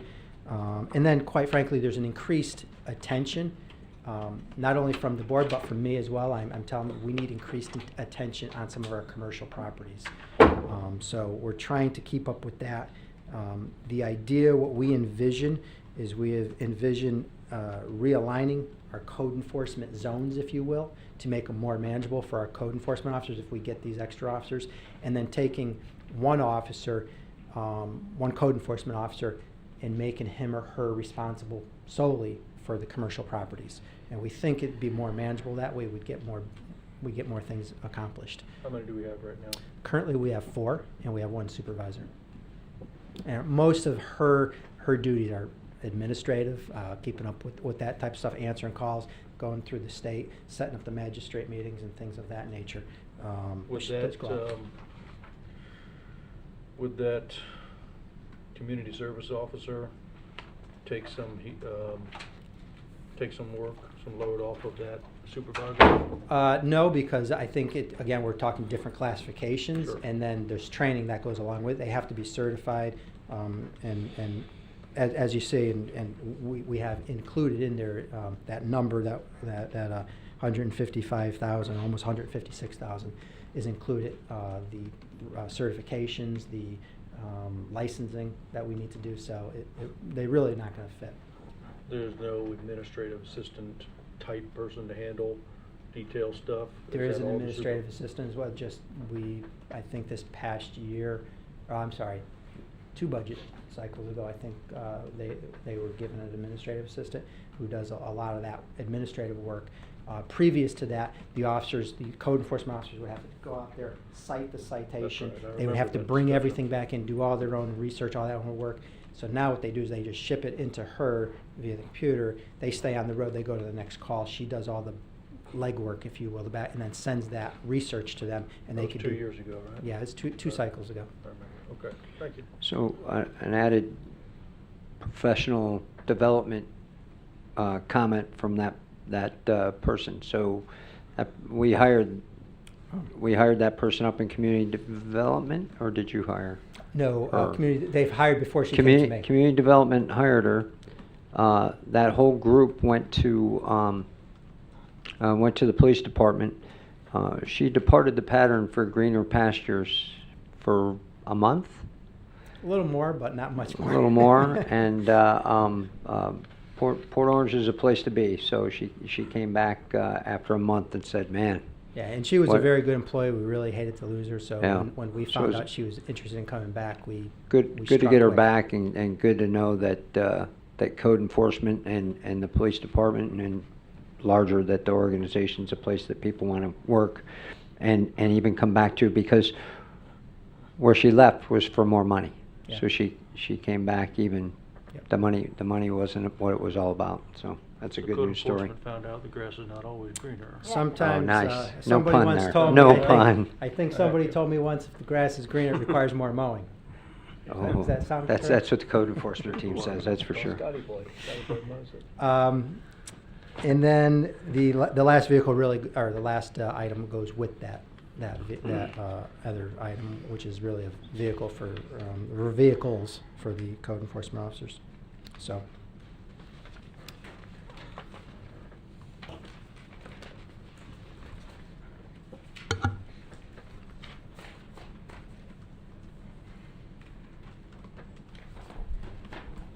You can brief the next department if you want there, Chief. I'm sorry? You can brief the next department if you want. Chief, if I Susan's can- like, all right, she's got it. Chief, if I can just take, Oh, well, hold on, Chief. just wanted to take a moment, and I don't think I've had a chance to, it's been a while, I don't think I've had a chance to publicly commend you on the number 2 rating, as well as Chief Fuston, of course, our public safety number 2 in the state. That's just my compliments to you both and your Yeah, your and I staff. don't want to speak for Chief Fussin, but I think I can. I think it's our people. It's never one person or two people. It's all of our people that make it happen every day. So that's really who deserves the credit. But I will let them know that you. Along with an active citizenry, we've got a recipe for success. Yeah, absolutely, sir. So, thank you. Sorry, Chief, I had you out of alphabetical order. I threw a curveball at you. Thought you had another one. Okay, next one is Parks Department. Good evening, Susan Ball, Parks and Recreation Director. Isn't it always smart to follow somebody who just made the biggest request of the evening? I didn't do the order. You just drew the long straw. That's right. I just got lucky, I guess. So the first item on our list is a turf machine for our field. So what this is, on our ball fields, each year we have to take the berms out. So the berm is where the clay meets the grass, and it provides a lip. And if you've ever played in the outfield, which I did not, when that ball hits that, it will shoot up in the air. So every year we take those berms out of those fields. Our current way to do that is by hand. We rent sod cutters. We cut the sod out. We dig the clay out. We put new top dressing material back on. We lay sod. Takes 5 employees about 3 days to complete. This piece of equipment Per 5 days per Per field. mound? per field, and we have 11 fields in the city. So, so this piece of equipment, we had the opportunity to see a demo of it over in South Daytona. I don't know if anybody's ever been to Big Tree Park over there, but they took the berm out of that baseball field. And so basically we could go to a couple days with 2 employees and do a field in the time. So the return on investment is about 1.5 years. So if you take what we spend now and what we'll spend in the future with that piece of equipment and divide it in about 18 months, we'll have it paid for already. So I think it's a good investment for us. It's a piece of equipment that attaches to current equipment that we have. So it's like an attachment. So that's kind of what we're looking at. How many times a year would you use it? We do all the fields once a year, and we have 11 fields. So they're not all done at the exact same time. We rotate them out. So Do we have any equipment in parks that South Daytona would really like to use from time to time that we could share if they want to share with theirs? possibly. They don't own it. It was just a demo on their fields. They don't Well, own they that should piece. buy it. Yeah. I move that we encourage South Daytona to purchase it. If that works, it works for me. As long as we can Well, do it something wouldn't like really that. be, I mean, it does make sense, I mean, between Port Orange, South Daytona, New Smyrna, and some of the very local cities for certain pieces of equipment, you know, I mean, for all the benefit of the regional taxpayers, if it's only getting used a few, several times a year, I get it, 11, 12, 15 times a year, whatever it is. I mean, that would be a great thing to know if we have that ability to do that with some of the other cities. If, we buy a certain type of equipment, they got something else, we can all work together. I think that'd be awesome. So, that's my thought on that. But we've got something that's only gonna be used about 15 times a year. Is there somebody in town that has an equipment that we can contract out to do that when it needs to be done? I'm sure we could probably find a place to rent it, but I think the cost would be exponential. In addition, that's just ball fields. It can have some other uses for us. So we're talking about just the berm around the infields. Yeah. Some of our fields have grass all the way around it, so we have to take it out all the way around. It also will help us with cutting our on-deck circles and those types of things. So it has a lot of uses, but that's the biggest use for us, to be able to do that. When you spend $15,000 on a piece of equipment like this, how many years of useful life do you think you get? We'll probably get 15, 20 years out of this piece of equipment. So you're talking about $800 to $1,000 a year. Yeah. when We'll you have to adver- change when you blades and advertise it stuff out. like that, but for the most part, the piece of equipment should last almost like a tractor. So we should get good amount of time out of it. Will there be any, any savings from from this year's budget that you didn't spend? And It would mostly be manpower, so it would just be our labor. So that labor would be shifted to other things that we need to get done. We don't do it on overtime or anything like that. We do it during our regular day. No, And we've already taken FY19 dollars and reapplied them to some That's it. pressing needs. Yes. Yeah, so our fence replacement fence project, we replacement. pulled out of our CIP, and we're gonna use some money that we have at the end of the year to put in that so we can continually replace and repair our fence and backstops. So we've been able to take that out of the CIP and That allocate idea the has money. already been used. And Okay. it reflects on the CIP. Okay, thank you. Yep. The HVAC replacement at the Adult Activity Center, we replaced one side of the building this year. It did fail on us. This other unit is giving us the same types of problems. Again, it's a roll of the dice. We can roll the dice and wait for it to fail and do what we did this year, where we take That was that out of very contingency. unpopular. But Yeah. this facility is kind of special, right? A lot of seniors, they do our dining program. The Council on Aging does a dining program out of there that feeds a lot of our seniors, as well as it's the pickup point for delivering Meals on Wheels. So operations continue. It's not like we can just move classes somewhere else. So, like I said, you can roll the dice if you'd like, but that unit will probably fail if we had to guess on that.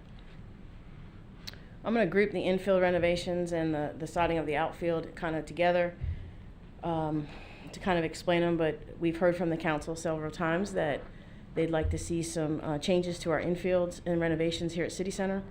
And what that would require on the infields is taking the clay out, so we would have to come in, we'd have to remove the top few inches of clay, get that out, bring in new clay sand mixture, have that laser graded, have all the heads adjusted, and laser grade that to meet the new ones. In addition, we'd also be taking the batter's boxes all the way down and replacing the clay bricks that go in the bottom of those. They last probably about 5 years.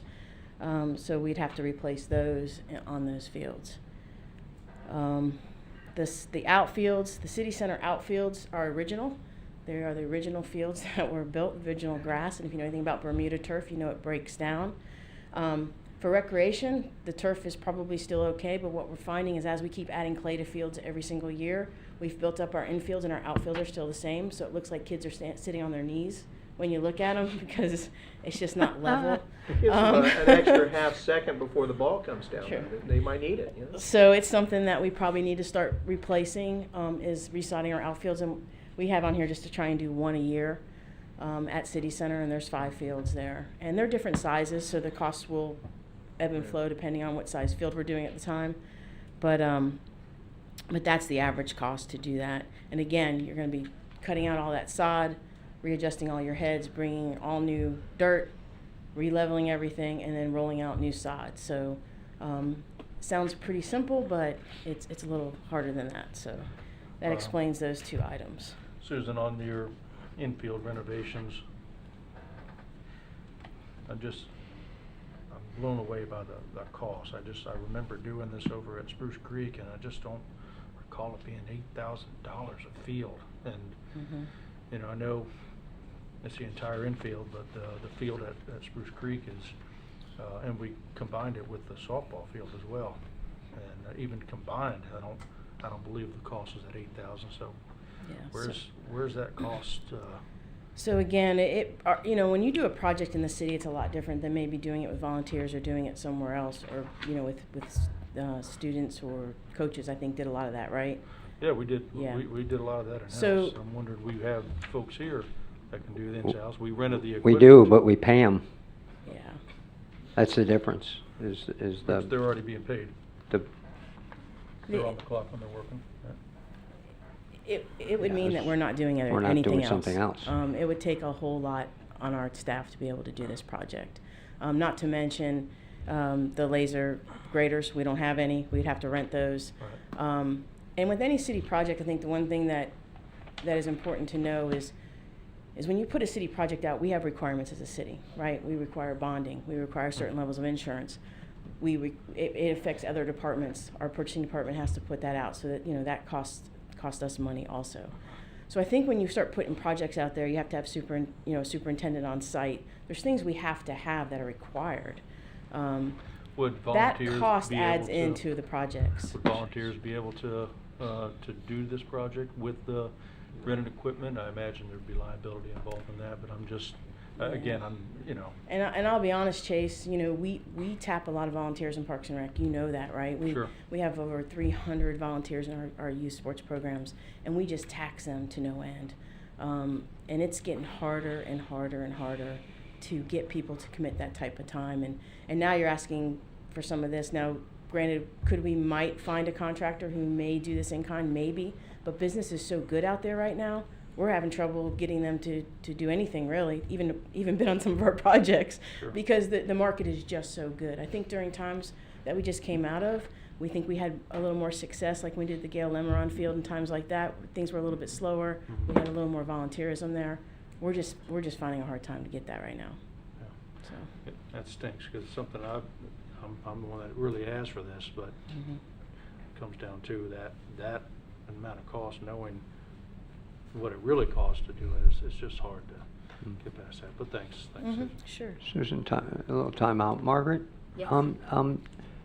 In my previous job, we had a little stipulation about volunteers competing with people that can contract. Does that exist here, to your knowledge? I'm not aware of it. Okay, all right. Doesn't mean it doesn't exist. So a volunteer could, come along. I recall that there's certain things we couldn't do in my previous job, volunteer, because there was a person that could do it, a local contractor that could do it. And that may be a federal law. I'll look into There it. is a But displacement Right, concept there, right. that you're displacing a worker with a volunteer. Right. It's kind of a policy issue. Yep. All right. Thanks, Susan. Okay, and the final item is our palm tree trimming. This is one of the most imperative things we have, because it inadvertently got left out of the contract last year when they were redoing contracts and we were kind of shifting things around. But obviously, this area is mostly down there at the Causeway and Riverwalk Park. There's a lot of palm trees down there. So we actually had to rob some of our park furnishing money this year to get that done. And so I'd really like to be able to put that back in the budget so we don't have to not do other things in order to trim I palm was trees. curious about that. I'm like, I thought, how is this an enhancement? Because I know we do this now, Yeah. so, okay, that explains that. But that's pretty much what that one is. Okay. Okay? Any other questions, Parks and Rec? All right, in that case, let's take a 7-minute recess, Shelby, go. seeing as we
Thank you, Mayor and Council. I have had my caffeine. We're missing one. You want to wait? No. Oh, Jamie's coming back. IT? The next one we'd like to brief is on other non-general fund departments. There are some departments that are looking for things that will feed the general fund as far as expense, and Jamie's the first one up for that. Hello, and I'm actually going to tackle Fund 501, which is IT, as well as Fund 504, which is risk management, before turning it over to Lynn for you. So in IT, the first request, and this would be considered important, is the Information Security Administrator and related costs. This would be a new position. There's a lot of focus on ransomware and other attacks that are occurring in the IT world. Currently, we have our IT and security tasks split up about 5 people. So everybody's doing just a little bit, but there's not a centralized focus in the department on this. So we do feel that this position would put us in a better place moving forward. So that is what that position is intended to do. The next request you see Jamie, is... time out here. Yep. Maybe not time out, Jamie, but can I speak for a minute? Yes, you can. The Riviera Beach, as we chatted about a couple weeks ago, paid $600,000 to get their data back, and they still have not got. They shouldn't have paid it. Still have not got their data back. So I think we're in a little bit better place. They've had some challenges all around down in that city, but and not to say this person would prevent that from happening, but that's what they'd be hired here for, to make sure that our data and the citizens' data is protected.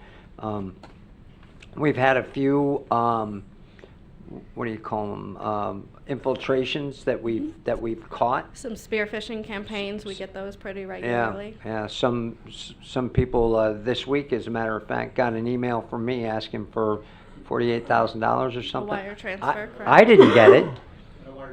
Wire transfer. So they're out there. This person would help get us through that, and I think this is an important add to not do ad hoc anymore. But I appreciate you indulging there, Jamie. Go ahead. Yes. The next item that you see is for multi-factor authentication. You can see a theme for what we're focusing on this year is protecting our digital assets. So multi-factor authentication is nothing new. It's requiring 2 pieces of data to verify who you are. Currently, we do this in our public safety departments when we protect our criminal justice information. We do not have the same level of security when it comes to our personnel and our financial data. So we're hoping to add a system that would require that multi-factor authentication for especially our new Workday system. So that's what that request would be.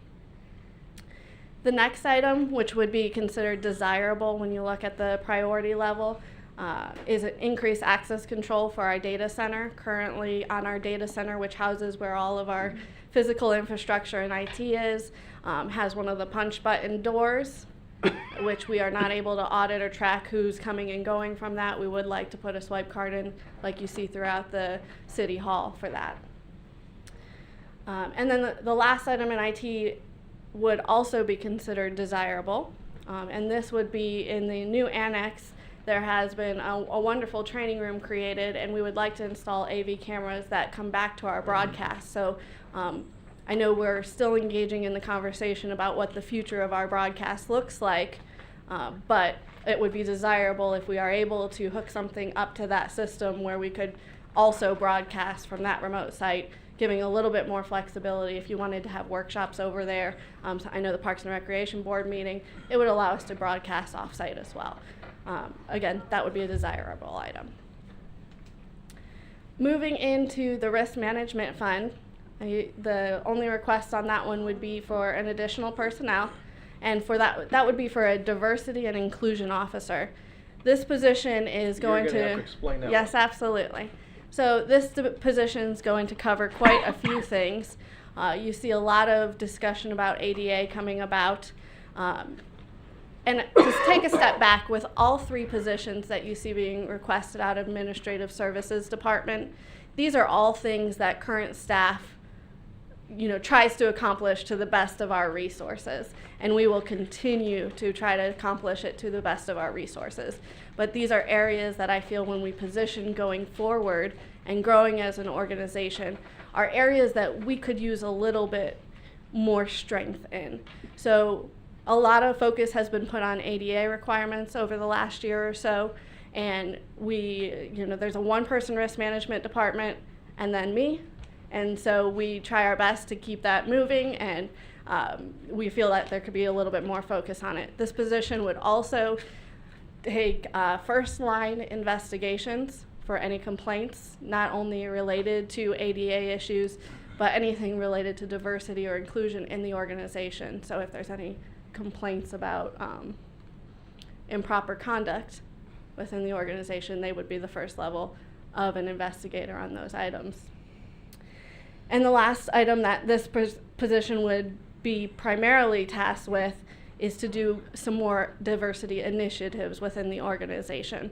So currently we do diversity and inclusion training maybe once every other year, and that's an area that I feel we could just do a little bit better on.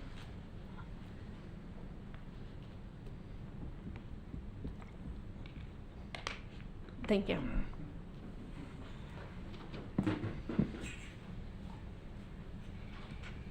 Just a comment, I don't know if you noticed or not, it shows for Jamie on all those IT requests, the total, there is $86,000, but the general fund is allocated 65% of that, so that's what the 56 in bold is for the general fund, not the total 86.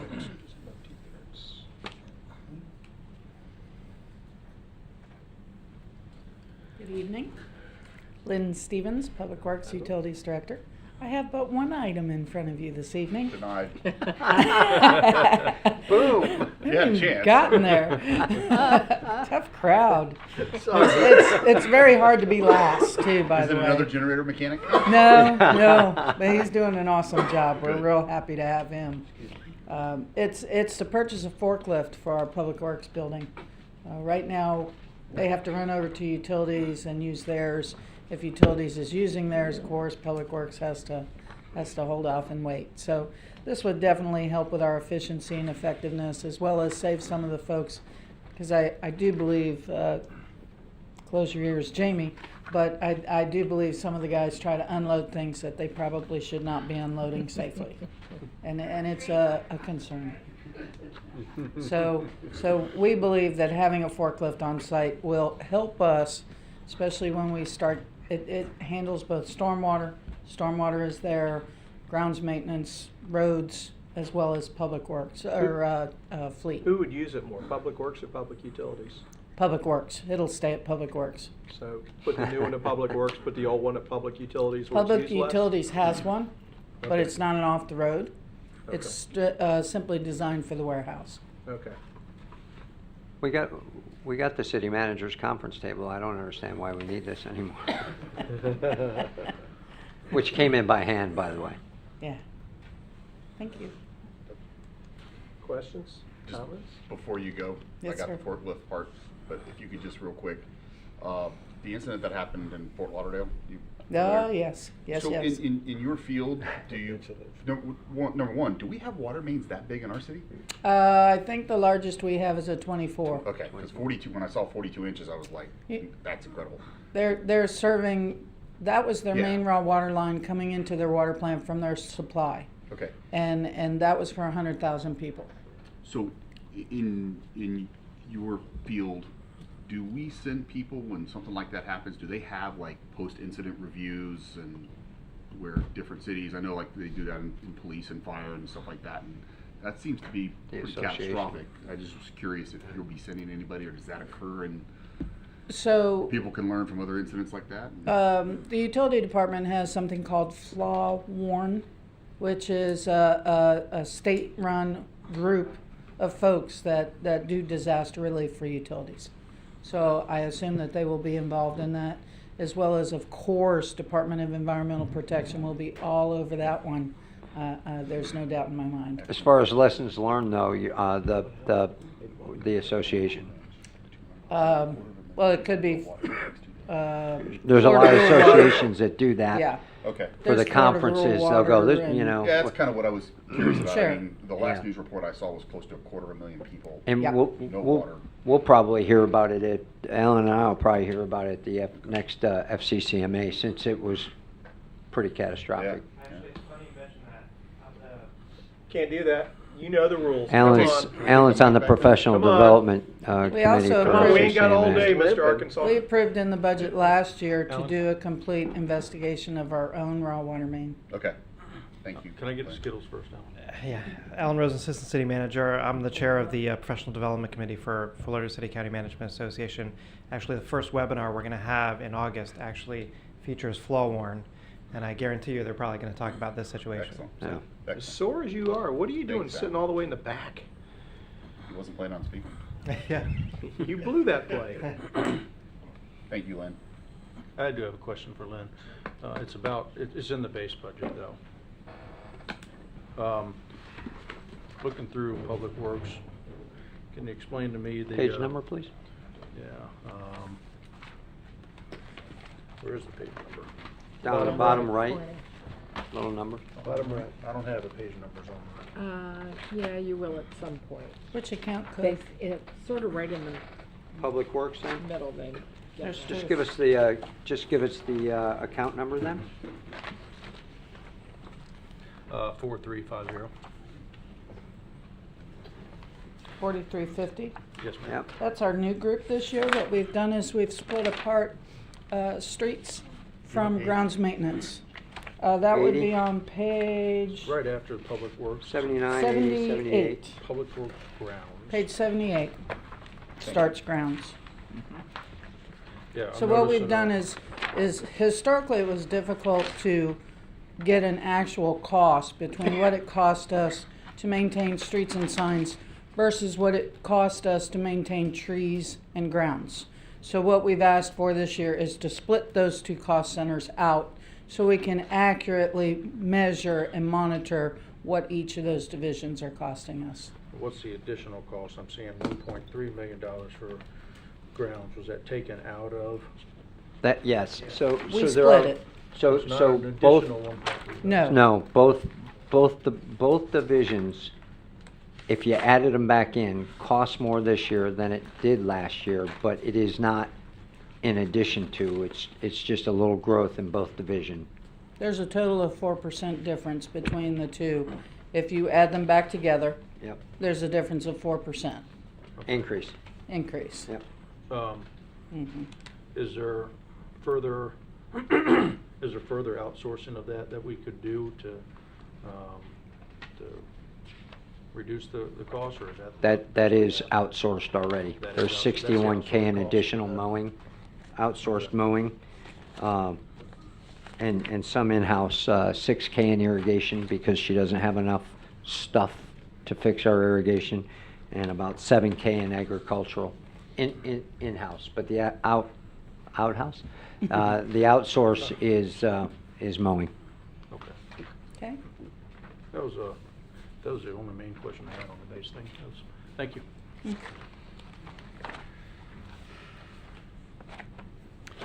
Thank you, department directors. The last item on this is to look at the General Fund 317 items.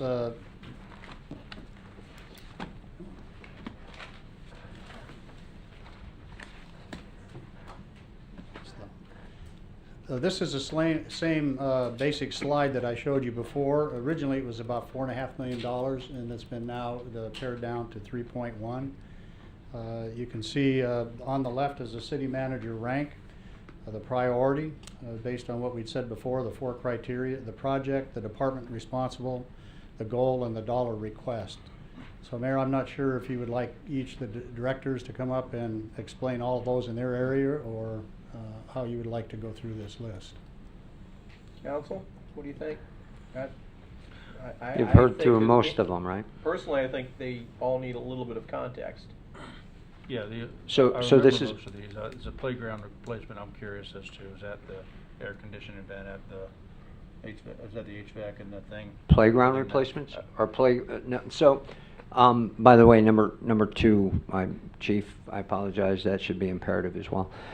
Playground replacements, Susan briefed that during the these are all CIP, which were briefed previously, but the playground replacements, if you recall, a lot of our playgrounds have aging equipment, and what we've been doing is taking that equipment out of the playground when it's broken and not replacing it. So a lot of our playgrounds are in disrepair or don't have all the stuff they should have in them. And through time, if we don't replace those, they'll become a safety issue, or it won't be a playground anymore. Item number two, gear extractor and dryers. We've been talking long and hard about firefighters and increased chance of cancer.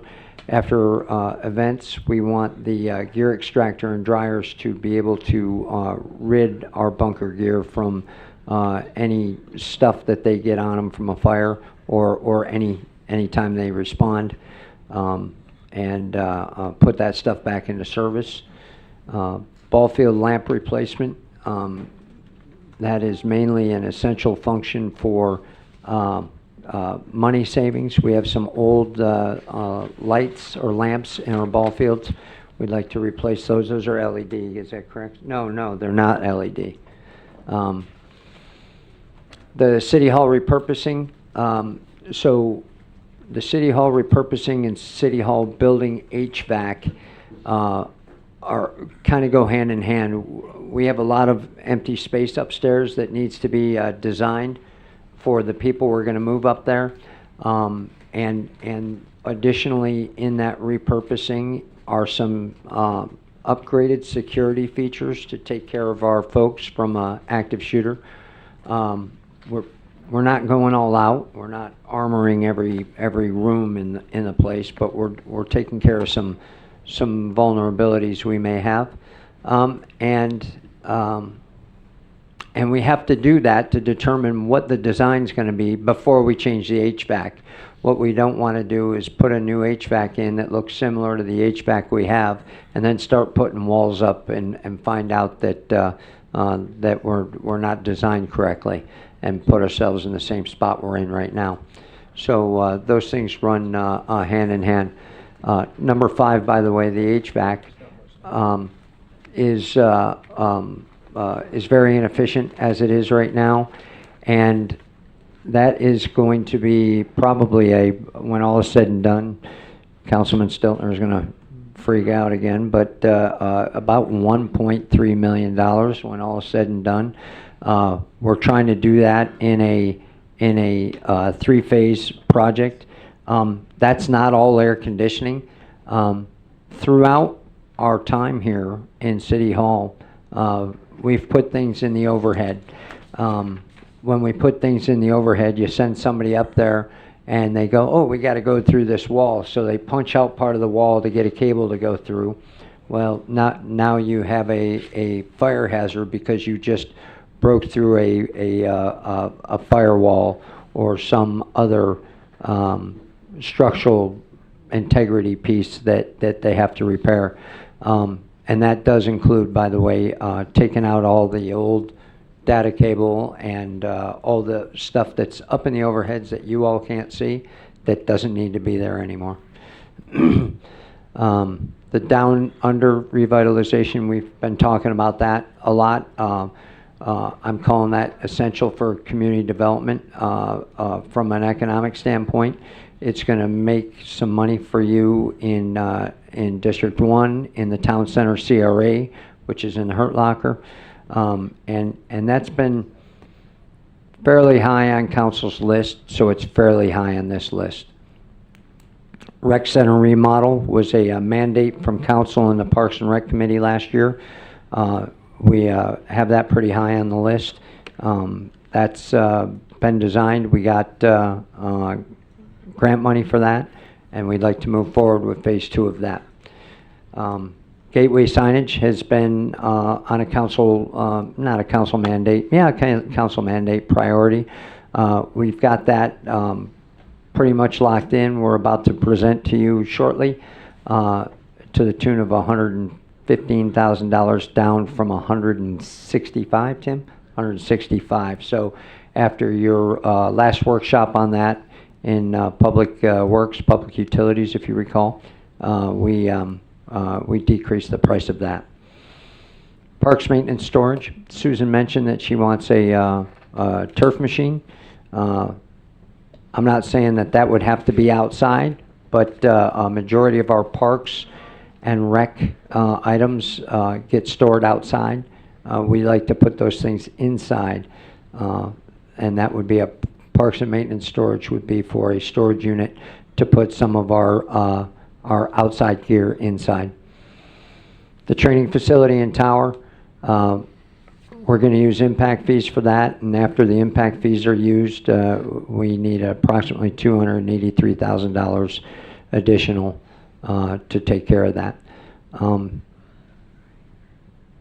The resurfacing in the parking lots, city facility parks, right now that's a quality of life issue, but as with all driveways or parking lots, that will soon become a safety issue if we don't repair it. A lot of the routes are starting to encroach on our parking lots, and it becomes a trip hazard. Gas tax money. What's that? Sorry, can gas tax money be used for that? Cannot. How come? It's the gas tax money is restricted to roads. Pretty much. The workshop is old and ancient. It's dangerous in there, yes. And if we don't get that replaced, we're going to have to stop using it probably in the next year or two. Public Works Admin Building interior reservation. We've been patching that building together for the past 3 years. Put a new roof on it. We have some mold mitigation to take care of. We had 1 or 2 employees that had to be placed elsewhere during that, I believe. So that interior needs to be renovated to keep it from falling into disrepair again. Floating docks designs. Susan told you last time we talked that the floats keep on coming out from underneath the dock, and we got to go downrange to tow them back in, and then have somebody lift up the current dock to get the floating dock back in there. This dock design would make that a more robust dock and make it ADA compliant too. Concession restroom design, that's also seen wear and tear, and that's here City Center, correct? No, that's at Spruce Creek Road Park. And I've been in that building. I don't think we let anybody on the second floor anymore. Is that correct? Yeah. So that's slowly but surely becoming unusable. Audiovisual upgrades are a desirable addition at $21,000, and the drone program. I've recently talked to Amanda, and I haven't talked to Chief about this, but the drone program, I think you will see the drone programs throughout every department become more and more a standard as time goes on. The fire department utilized a Sister Cities drone program during the recent bridge fire, and there's more and more applications where it will become commonplace. I believe that we can get grant money through the FAA or possibly somebody else for this drone program, but right now it's $16,000 in this year's money. That brings a total to $3,135,000 worth of general capital 317 fund in the CIP. Jake, where's the, I think it's naturally being a different fund, where's the Lakeside AC unit? Lakeside AC, we already allocated this year's money for that. We already did a budget appropriation, and we're going to pay for that this year. I thought so. Would the half-cent sales tax had contributed to the resurfacing parking lot? No. No. Couldn't use that for that. No. most of the half-cent sales tax would have been used for public utilities, enterprise fund, or roads, which is gas tax for the most part. And what? And drainage, yes. Thank you. Thank you. All enterprise funds are restricted. Do I have another slide? No. That's it.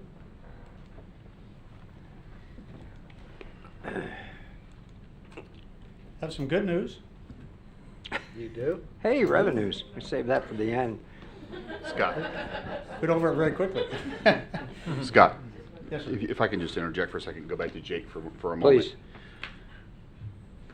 You know I'm a huge fan of AC, by the way, right? I do. I like it. I do. So my thought is I'm wondering if the council, we need to revisit, I think, the vision of this facility here. And we probably need to do it really soon. My concern is, or at least my thought is, if we're going to be starting to enter into renovations and fixes like this, that are going to be getting well on the other side of 7 figures. I mean, let's be honest, these are big numbers. What I really don't want to do is be spending millions on fixes and replacements and patches, only to say in 3 and 4 years down the road, we need a major overhaul or Right. a new facility or what have you. And I don't know, but I think we need to have that discussion, because I would want to make sure that we're spending the taxpayer dollars correctly, and you know, that may even involve us having a discussion about a bond. I don't know. I mean, I need to know and have some conversation of what's the longevity of this facility as is, what are the options, you know, all those different types of things. I get it, some of these things are big numbers and they get bigger by the years, and they'll have to be done. I get that we have to be able to properly HVAC the facility, but I just want to start that discussion, that I don't know that we've had that discussion since I've been on council, to really talk about this particular building and say, can this facility be utilized effectively for the next 20, 25 years? And I think we just need to be thinking to have that discussion. Not tonight, but soon, before we start spending money like this. That seems like as a quickly as possible. good conversation to have when we're looking at the 3 phases, and looking at the vision of City Center. Right. That's a good point. I think it's, yeah, I do think that's a piece of a larger conversation in that regard. Let's not forget that we've gotten 35 years out of this building in its current configuration, for the most part. It's not inappropriate to think that what worked 35 years ago in a city of 25,000 is not going to work moving forward as we continue to grow, much less where we are today. Well, yet if you go to Philadelphia, Last week, didn't it? there are a lot of buildings that are over 250 years old, and they're still used. If you go to Lisa Lewis's office, it's that building's got to be 150, 100 years old, and it's beautiful and usable. I don't think this has the historic appeal that the old courthouse has, but Get back to me in about 100 years, we'll see. yeah, right.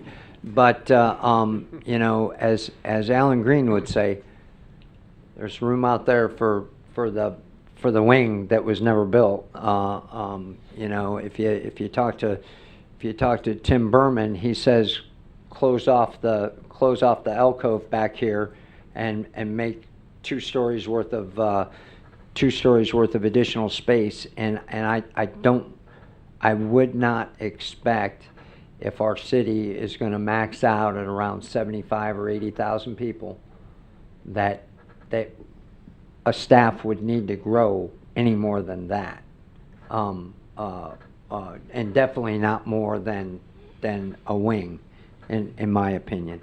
And so there are plenty of options out there. You're absolutely right. We can start looking at some of those. I But just want to make sure, Jake, and I appreciate those. Yeah.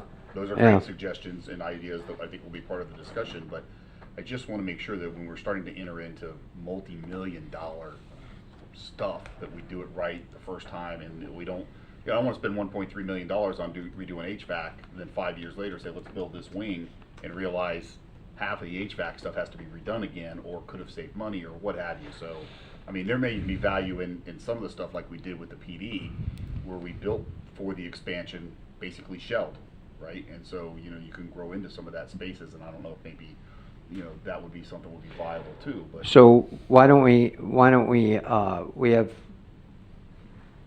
we have some repurposing money in there. Why don't we just consider turning the number 4 ranked item to City Hall options, and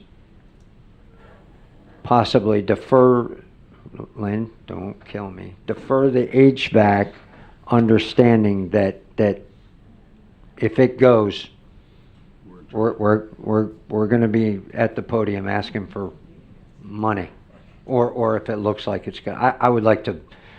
We'll be forewarned, and we already are. I mean, but right now it's not an emergency; it's an efficiency thing. We're spending a lot of dollars trying to keep it going, and you know, I got a guy juggling the darn thing all day.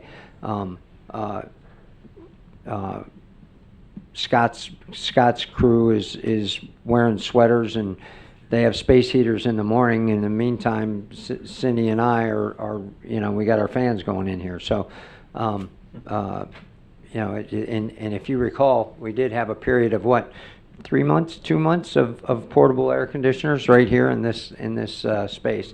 So we can take a look at that and get you something. But I think we need to look at those options here soon. sure, I agree. Soon. So we'll see if we can scrape some money together and get some very rough designs going, and then try to allocate some money for repurposing or building options that may or may not involve bonding. And we have some bonds that we have some. We don't have any general fund bonds that are coming due. We have some enterprise fund bonds that'll be wrapping up in the next 3 or 4 years. So, all right. Thank you, sir.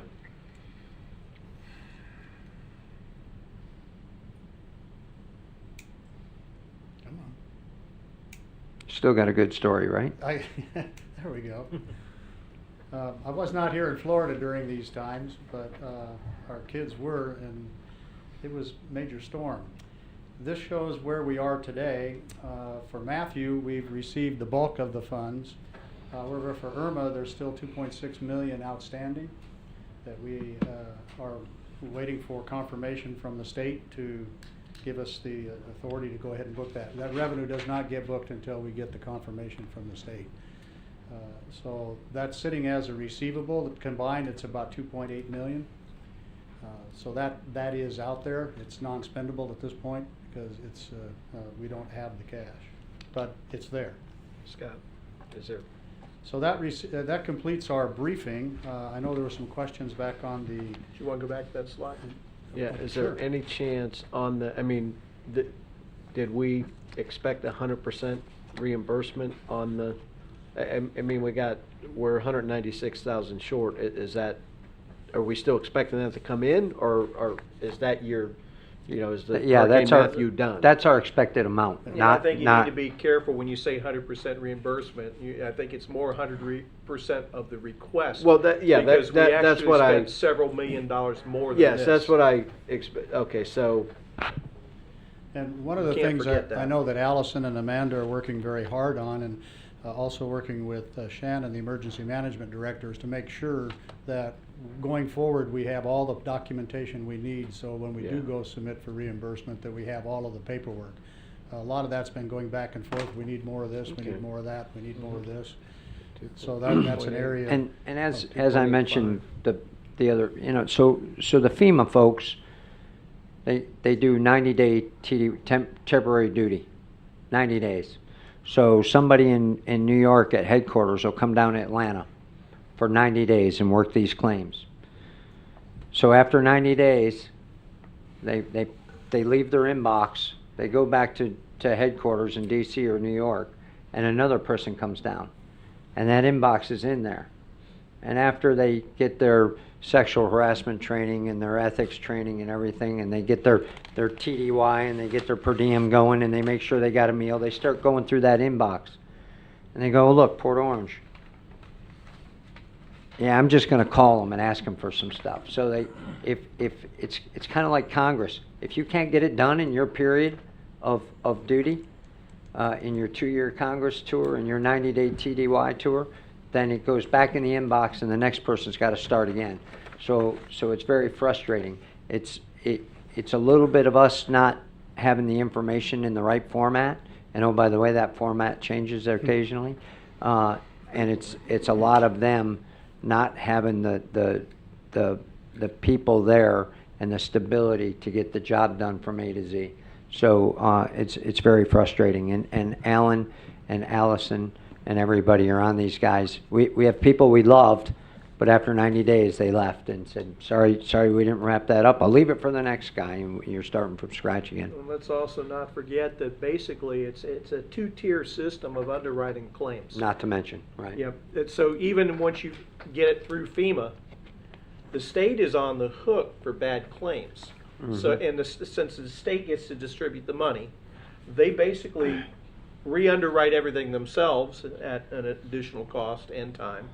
Because what happens when you have bad claims like happened in Katrina, the state is on the hook for, they can come after us, but they're on the hook for hundreds of millions of dollars potentially. So the state has a vested interest in making sure that once that check is cut, that there's no, the claim doesn't fall apart in an audit 5 years later. So here we are. Most of these monies right now, if I'm not mistaken, with Irma, not all of them, but most of them have passed through FEMA, but we're waiting at the state level now.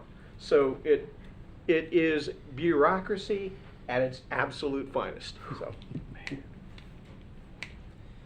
So. Just a quick recap. The general fund revenues at the current millage rate are $40.4 million. Expenses are $30.9 million, so there's a excess of revenues over expenses of just a little, or very close to $500,000, just a little under. Where are you? Just to recap, that was going back to the original revenue slide and the expense slide, so that there's a revenue over expense is about $500,000 in this current millage at the current rate. There is some excess over your 30% in the general fund balance that would be available. We're still going through to make sure exactly how much there is. So there is some fund balance available if you decided to go down to the 30% number. That could be used for any of these one-time items in the 317 fund. Scott, can you get us that exact number as we stand currently, and then also what that number is anticipated to be when we have this? The fund balance? Yeah. So 2.8 back in. Do you have it right there? I have it right here. Go ahead. I've got the number. So I'm with a caveat that Lori is still working to finalize that number. It's $545,000. Yep. That is at $545,000 is above your operating reserve set by policy that we talk about every year. With or without the 2.8 million that's still outstanding? Without. Without. That's what I want to know. Okay. Thank you. Now, I do want to add one caveat to that, is that that includes receivables that we have on the books, but about 1.5 million of those receivables are from Town Center CRA. And so they may or may not be collectible in the near term. It's long-term debt. Right. So not short-term, easily collectible. I believe from ourselves. Yeah, from ourselves. Money we owe ourselves. Yeah. Another loan that 20 years from now somebody will ask to write off. Right? I don't see anything. And then Jake, do you have any anticipation? I'm sorry. Please. Do you have any anticipation on from this year's budget carryover for into the next budget cycle? There's always we execute, since I've been here, we've executed between 96 and 98% of our budget. And so yes, I anticipate between $200,000 and $500,000, but until you do the budget book, you don't know what it is. Well, for the But next. we're not running behind. Can you, but I No, would ask, we're not running can we behind. get, for the past 5 years, what has been the carryover? It's- So we can arrive at a 5-year average. That would be nice ma'am. to know. And yeah, And we it's- understand that we don't know what it's gonna be this Sure. year, but that information would be helpful. Well, And operating reserve, how much have we got there? What that's what we said. So No, 11. I thought you said it was the 317 fund balance. No, that's Operating a was general different. fund balance, ma'am.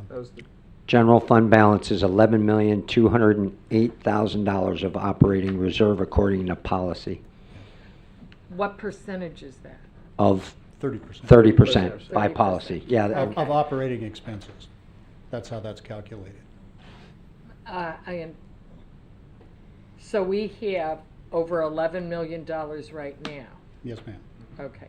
Can we get that number in front of us? Sure. The actual, get a chart that shows us that, so I don't have to write it down here. Can I keep this? Yes, ma'am. There's the Maybe we could get copies for council. We send it to you, we'll send it again. It's pending validation, but we'll I resend don't it. know that I've received it. I don't believe this one was sent, Jake. Oh, that's right, that one hasn't been sent yet because it's still prelim. Yep, you can have Marilyn, that. this It's is, pending this is one of the validation. discussions we had a couple of years ago where, as a city, we Right. didn't have a policy, even though GFOA was recommended, what, about 15? 16%. Right. We Well, I felt, we understand felt more we're- comfortable at roughly doubling it because we're Yeah. a coastal community, so that's how we came to that 30% number. Because at one time, we were in the 40s. But I spent have- almost I have a $11 million note- on Matthews, so Yeah. we found out the usefulness of that when we did not have to borrow money. Right. When other cities in the area were. Sure. But I have a note from an earlier council meeting that said something about 39% we had. That's, my comment was, I think we have about 39%. So if you add that 30% and you add that 545, it was above 30%. And I said that we think it's 39. We've subsequently tweaked it and we're still tweaking it. Yeah, that 39.1% was a calculation by James Moore, our Okay. auditors, and it was based on the 2018 year-end balance. And so this number takes into account all of the changes that have happened in 2019 FY up through the end of June. Okay, And so we've used a lot of those reserves. okay. And I'm looking at a dollar amount. Can you give us percentages when you give us some of this too? Percent, Well. like not 30%. just- Yeah, exactly. Okay. Sure. You know, it'd be helpful to have that on the same. Okay, absolutely. All right, what other questions do we have? That's all I've got for right now. I would like to see by department because it's difficult.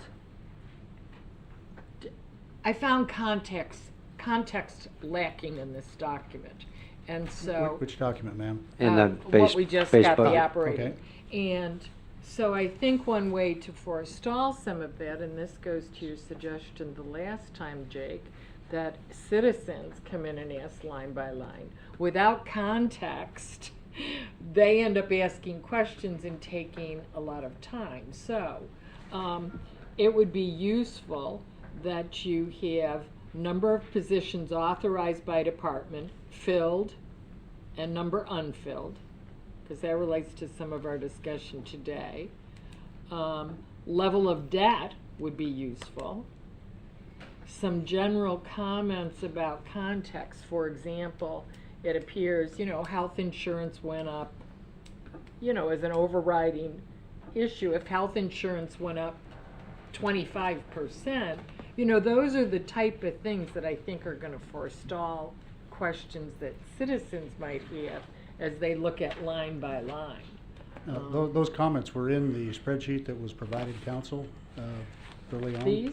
No, the that's just a comments. printout of our budget module in our The one outline that system. was sent last week? It was an Excel spreadsheet, Excel spreadsheet, yeah. and it went to every line item in each department, and it showed our comments of why it changed. I'll resend it. If you could, I would sure. appreciate that. Yeah, I think that may address, but it's pretty detailed. That may address your concern. If not, we'll take care of it. But I'm thinking, you don't need it item by item, but globally, health insurance, if it went up 25%, that cuts across every department. You know, Yes, ma'am. that's where I think some of the context Sure.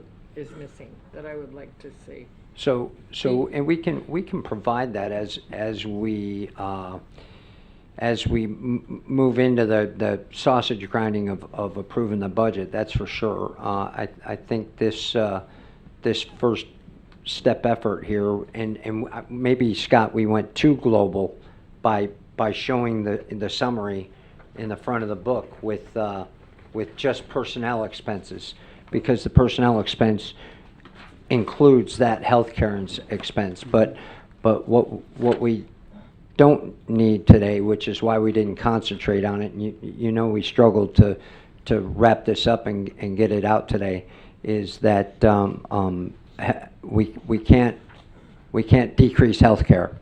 So we didn't think to get that level of detail yet, because there's nothing we can do to change it right now. Well, to that, I would say, and it goes to a broader question, you're asking us for some input today, but without sufficient context or information, it becomes difficult to give some of that feedback. And so I'll just note that 2 weeks ago, I asked for all the budget materials, including the PowerPoint that would be presented today, so I could review it ahead of time. Right. And be much more prepared, because I knew you were going to ask feedback. So I would just reiterate that it's important for council, the decision makers, and I think the citizens, to have those documents available. And I understand there's been challenges with, you know, Sure. new finance and people, but at the end of the day, Mr. Manager, this is a responsibility of yours to get this information. It's not a surprise when trim rates are due. It's not a surprise when the first and second budget hearing must be. And so that's something that's in your lap that you need to manage, and I'm asking going forward that we would get that information. Got it. And I apologize for not getting this information to you sooner. In the past, in this workshop, this is a presentation of the budget, and not obviously it's a workshop, so we're not making any decisions. I'm just kind of gathering a sense of what you want and what you don't want. And then the follow-on workshop, if you have one next week, if you're not comfortable, and we're more than willing to do that. And then on the 30th is when we'll actually set the max millage. So if it's council's wishes that we provide more information in a workshop ahead of time, we will definitely take that for action. But in the past, workshops with presentations have been exactly that. So, Jay, Mayor? honestly, seeing it, this is the first holistic look You that bet. we've had of all this, the a la carte.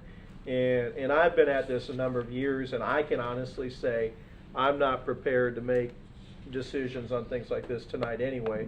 So Yeah. we really do need that next workshop next week. You bet. So we have a chance to absorb this, soak it in, because I always leave here, and then the next day the questions hit my head. Sure. And I think we all need to have that opportunity to review. Which is why what we we've did done this tonight. 2 weeks out, so we have plenty of time. Exactly, Yeah. but I'm saying, I do think that before we make any snap judgments, we need to plan on having that workshop next week. Because what I don't want to have happen is that we don't do that, don't do anything else, and then we go to the 30th. Absolutely. Having done no additional work, and then we are up against it. Well, I don't want to do that. So I have we have the context for breaking some of the big items out. And personnel will do, I think we'll do personnel salaries. Jamie, you can get the authorized and filled, yes? Or work with departments, get authorized and filled. We'll probably, I think you'll probably want overtime too. So we'll do overtime comparison. The 5-year fund balance and the 5-year reserve. showing how that declined, or the 5-year, the 5-year CAFR, how much we rolled back into fund balance.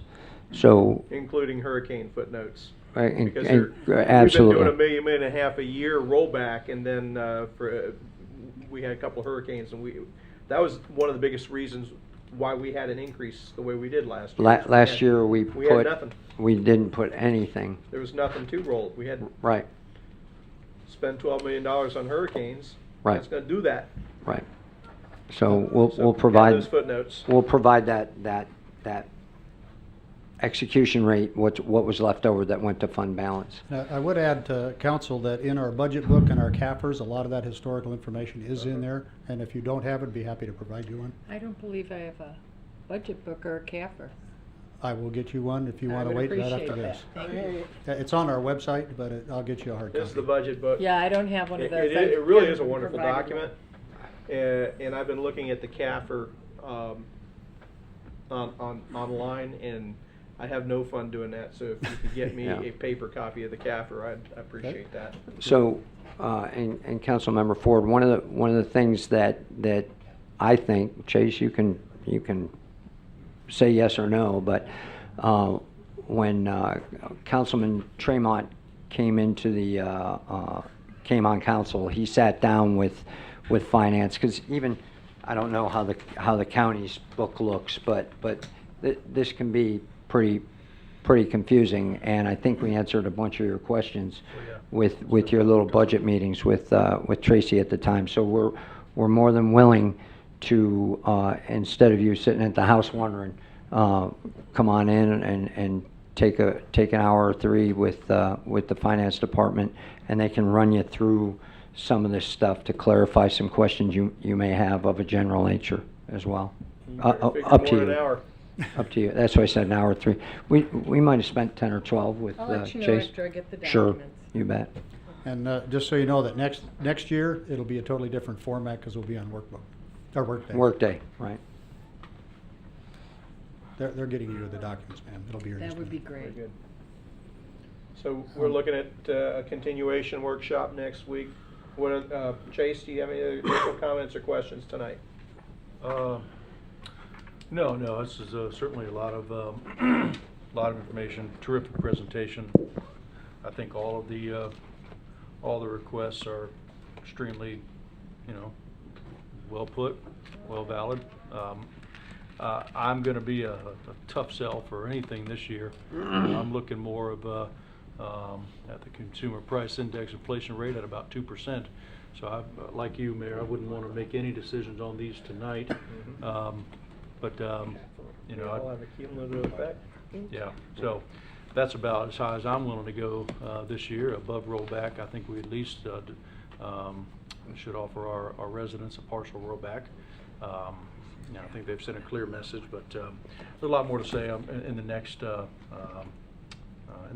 But I look forward to having to sit down, hopefully, with you and Alan. I appreciated the time spent today and questions you answered today.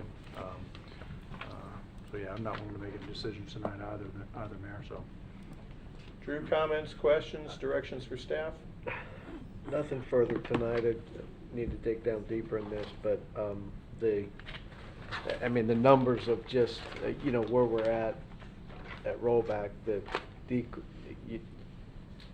800 and some odd thousand or whatever, and then you're looking at 1.4 in request, and then the capital. It's just mind blowing how we're gonna get there. It's gonna be interesting. We've got a long way to go on this journey. Scott?